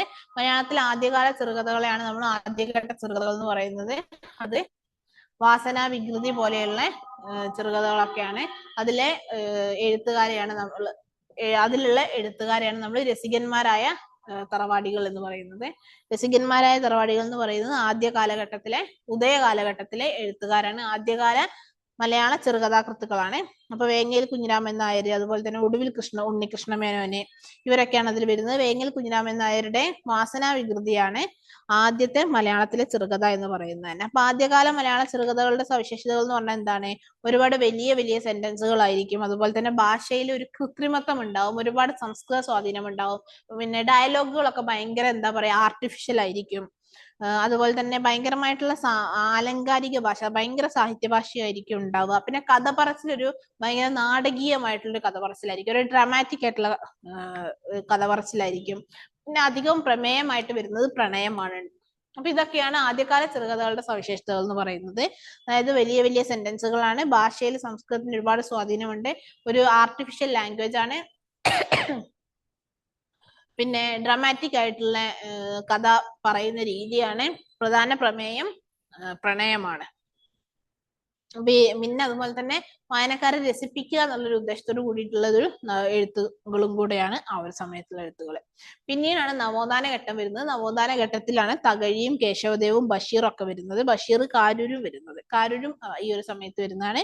തകഴി, കേശവദേവ്, ബഷീർ, കാരൂര്. അപ്പൊ ഇവരുടെ ചെറുകഥാഘട്ട ഒരു കഥാസാഹിത്യത്തിലുള്ള ഒരു പ്രധാനപ്പെട്ട സവിശേഷതകൾ എന്ന് പറയുന്നത് കുറെ കൂടെ റിയലിസ്റ്റിക് ആയിട്ടുള്ള ചെറുകഥകളാണ്. അതുപോലെ തന്നെ മൃഗങ്ങളെയൊക്കെ ചേർത്തിട്ടുള്ള കഥകളൊക്കെ ഉണ്ട്. വെള്ളപ്പൊക്കത്തിലൊക്കെ തകഴിയുടെ അങ്ങനെയുള്ള കഥയാണ്. പിന്നെ അതുപോലെ തന്നെ ഒരു യാഥാർത്ഥ്യങ്ങളെ നേരിടാനും ഒക്കെ സന്നദ്ധരായിട്ടുള്ള കരുത്തുള്ള കഥാപാത്രങ്ങളായിരുന്നു അതിലൊക്കെ ഉണ്ടായിരുന്നത്. പിന്നെ അതുപോലെ തന്നെ കേശവദേവിന്റെ ഒക്കെ കൃതികളിലാണെന്നുണ്ടെങ്കിലും മനുഷ്യന്റെ അതായത് സമൂഹത്തിലുള്ള ജീർണതകൾക്കൊക്കെ എതിരെ ശക്തമായ ഭാഷയിൽ സത്യസന്ധമായിട്ട് ആവിഷ്കരിക്കുന്ന എഴുത്തുകാരായിരുന്നു കേശവദേവും ബഷീറൊക്കെ പറയുകയാണെങ്കിൽ. പിന്നെ മനുഷ്യന്റെ ഒരു സ്നേഹത്തിൽ ഊന്നി നിന്നുകൊണ്ടുള്ള ഒരു എഴുത്ത് രീതി, മനുഷ്യന്റെ സ്നേഹപരതയിൽ ഊന്നി നിന്നുകൊണ്ടുള്ള പ്രശ്നങ്ങൾക്കെതിരെ പോരാടുന്ന രീതിയായിരുന്നു. പിന്നെ തൊഴിലാളി വർഗത്തിന്റെ ഒക്കെ പ്രശ്നങ്ങൾ പറഞ്ഞ്, തൊഴിലാളി സംഘടനയുടെ ഒക്കെ ആവശ്യകതയെ കുറിച്ചൊക്കെ പറഞ്ഞ് ചൂഷണത്തിനൊക്കെ എതിരായിട്ട് എഴുതുന്നവരായിരുന്നു ഇവരൊക്കെ. ഇപ്പൊ വൈക്കം മുഹമ്മദ് ബഷീർ ആണെന്നുണ്ടെങ്കിൽ ഭാഷയ്ക്ക് ഒരു പുതിയ രീതിയിലുള്ള ഒരു നർമ്മബോധമൊക്കെ ഭാഷയിൽ കൊണ്ടുവന്നിട്ടുള്ള ആളാണ്. പരിഹാസവും നർമ്മവും ഒക്കെ ഉപയോഗിച്ച് സമൂഹത്തിലെ കാര്യങ്ങൾ എഴുതിയിട്ടുള്ള ആളാണ് ബഷീർ എന്ന് പറയുന്നത്. കാരൂരാണെന്നുണ്ടെങ്കിൽ ഒരുപാട് അധ്യാപക കഥകൾ എഴുതിയിട്ടുള്ള ആളാണ് കാരൂർ എന്ന് പറയുന്നത്. അധ്യാപകരുടെ അന്നത്തെ പ്രശ്നങ്ങളെ കുറിച്ചൊക്കെ ഒരുപാട് എഴുതിയിട്ടുണ്ടായിരുന്നു. സോഷ്യൽ കണ്ടന്റ് ഉള്ള കഥകളായിരുന്നു അദ്ദേഹത്തിന്റെ അധികവും. ഇതായിരുന്നു കാരൂരിന്റെ കഥകൾ എന്ന് പറയുന്നത്. നമ്മൾ ആധുനികതയിലേക്ക് വരുന്ന സമയത്ത് MT വാസുദേവൻ നായരും മാധവിക്കുട്ടിയും ഒക്കെയാണ് ആധുനികതയിലുള്ളത്. അപ്പൊ MTയുടെ കഥകളുടെ രീതിയൊക്കെ നമ്മൾ എന്താണെങ്കിലും വാനപ്രസ്ഥ പഠിക്കുന്ന സമയത്ത് അറിയാം. MT ആധുനികതയിലേക്ക് വരുന്ന സമയമായപ്പോൾ എന്താണ്, മനുഷ്യൻ ഒറ്റക്കാണ് എന്നുള്ള രീതിയിൽ മനുഷ്യന്റെ ഉള്ളിലേക്ക് നോക്കുന്നത്. ഇപ്പൊ ഏകാന്തനായിട്ടുള്ള മനുഷ്യനെ കുറിച്ചൊക്കെയാണ് പിന്നെ കൂടുതൽ എഴുതേണ്ടി വരുന്നിട്ടുണ്ടായിരുന്നത്. അപ്പൊ അതാണ് ആധുനികതയിലേക്കൊക്കെ വരുമ്പോൾ ഉള്ള മാറ്റങ്ങൾ എന്ന് പറയുന്നത്. ടി പത്മനാഭനാണെങ്കിലും കാക്കനാടനാണെങ്കിലും മുകുന്ദനൊക്കെ ആണെങ്കിലും എഴുതിയിട്ടുള്ളത് ആ ഒരു രീതിയാണ്. പിന്നീട് ഉത്തരാധുനികതയിലേക്ക് വരുന്ന സമയത്ത് എന്താണ്, കുറേം കൂടെ ബഹുസ്വരതയാണ്, ബിംബങ്ങളൊക്കെ ചേർത്ത് എഴുതുന്ന രീതിയാണ് ഉത്തരാധുനികതയിലേക്കൊക്കെ വരുന്ന സമയത്ത് നമുക്ക് കാണാൻ കഴിയുന്നത്. ഇതാണ് ചെറുകഥയുടെ ഒരു ഓവറോൾ ഒരു വ്യൂ എന്ന് പറയുന്നത്. നമ്മൾ 6.4 നോക്കുകയാണെന്നുണ്ടെങ്കിൽ ആത്മകഥയുടെ ഭാഗത്തു നിന്നൊന്നും അധികം ചോദ്യങ്ങൾ വന്നിട്ടില്ല. എന്നാലും നമുക്ക് വീട്ടിയുടെ കണ്ണിലിങ്ങനെ ഒക്കെ ആത്മകഥയിൽ പഠിക്കാനുള്ളതാണ്. അപ്പൊ ആത്മകഥ ഒരാള് അയാളെ കുറിച്ച് ഏറ്റവും സത്യസന്ധമായി എഴുതുന്നത് എത്രത്തോളം നല്ലതാണ്, അതിന്റെ ഏറ്റവും ഉദാഹരണമാണ് വീട്ടിയുടെ കണ്ണിലിങ്കിനാവ് എന്ന് പറഞ്ഞ ആത്മകഥ. അപ്പൊ അത് വെച്ചിട്ട് തന്നെ നമ്മൾ അതിനൊന്ന് അനലൈസ് ചെയ്യാം.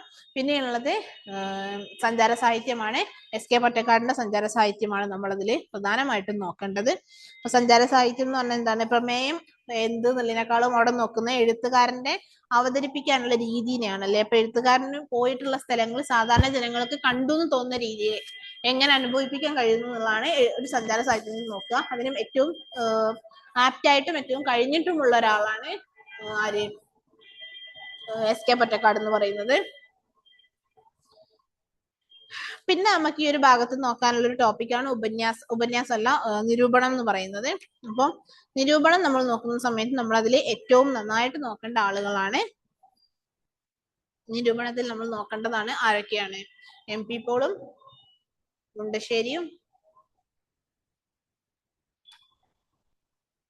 മാരാരും MP പോളും മുണ്ടശ്ശേരിയും താരതമ്യം ചെയ്യേണ്ടത്.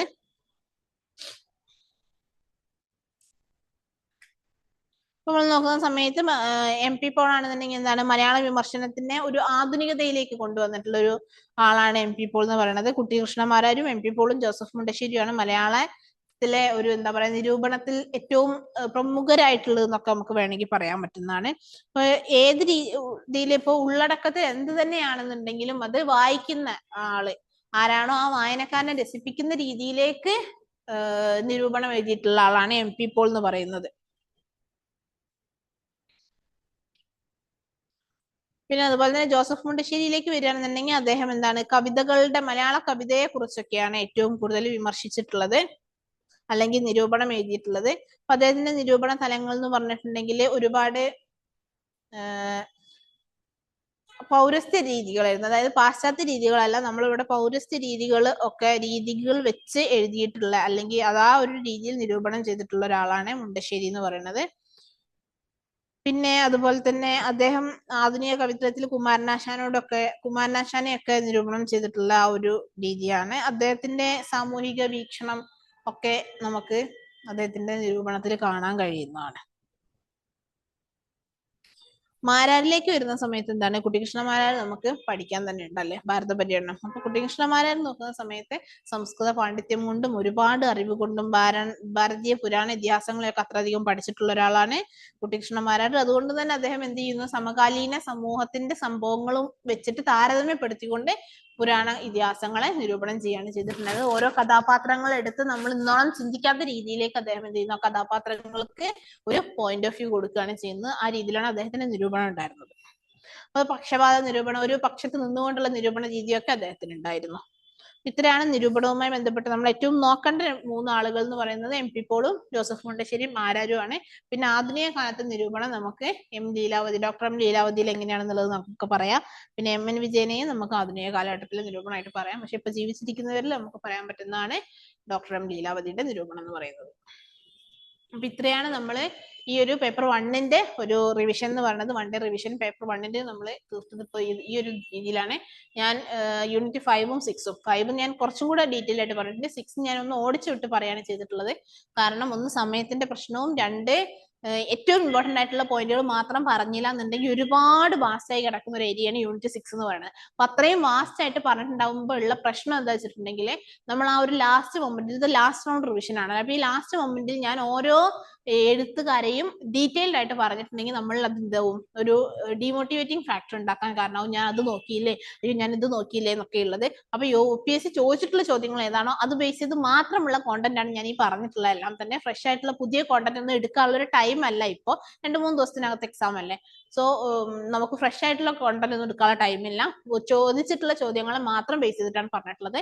സോ ഇത്രയുമാണ് നമ്മുടെ ഒരു പേപ്പർ 1ന്റെ ഒരു റിവിഷനിൽ ഉള്ളത്. ദെൻ നമുക്ക് പേപ്പർ 2 കാണാം. സോ നമുക്ക് പേപ്പർ 1ന്റെ പൊതുവട തീരാണ്. Thank you so much.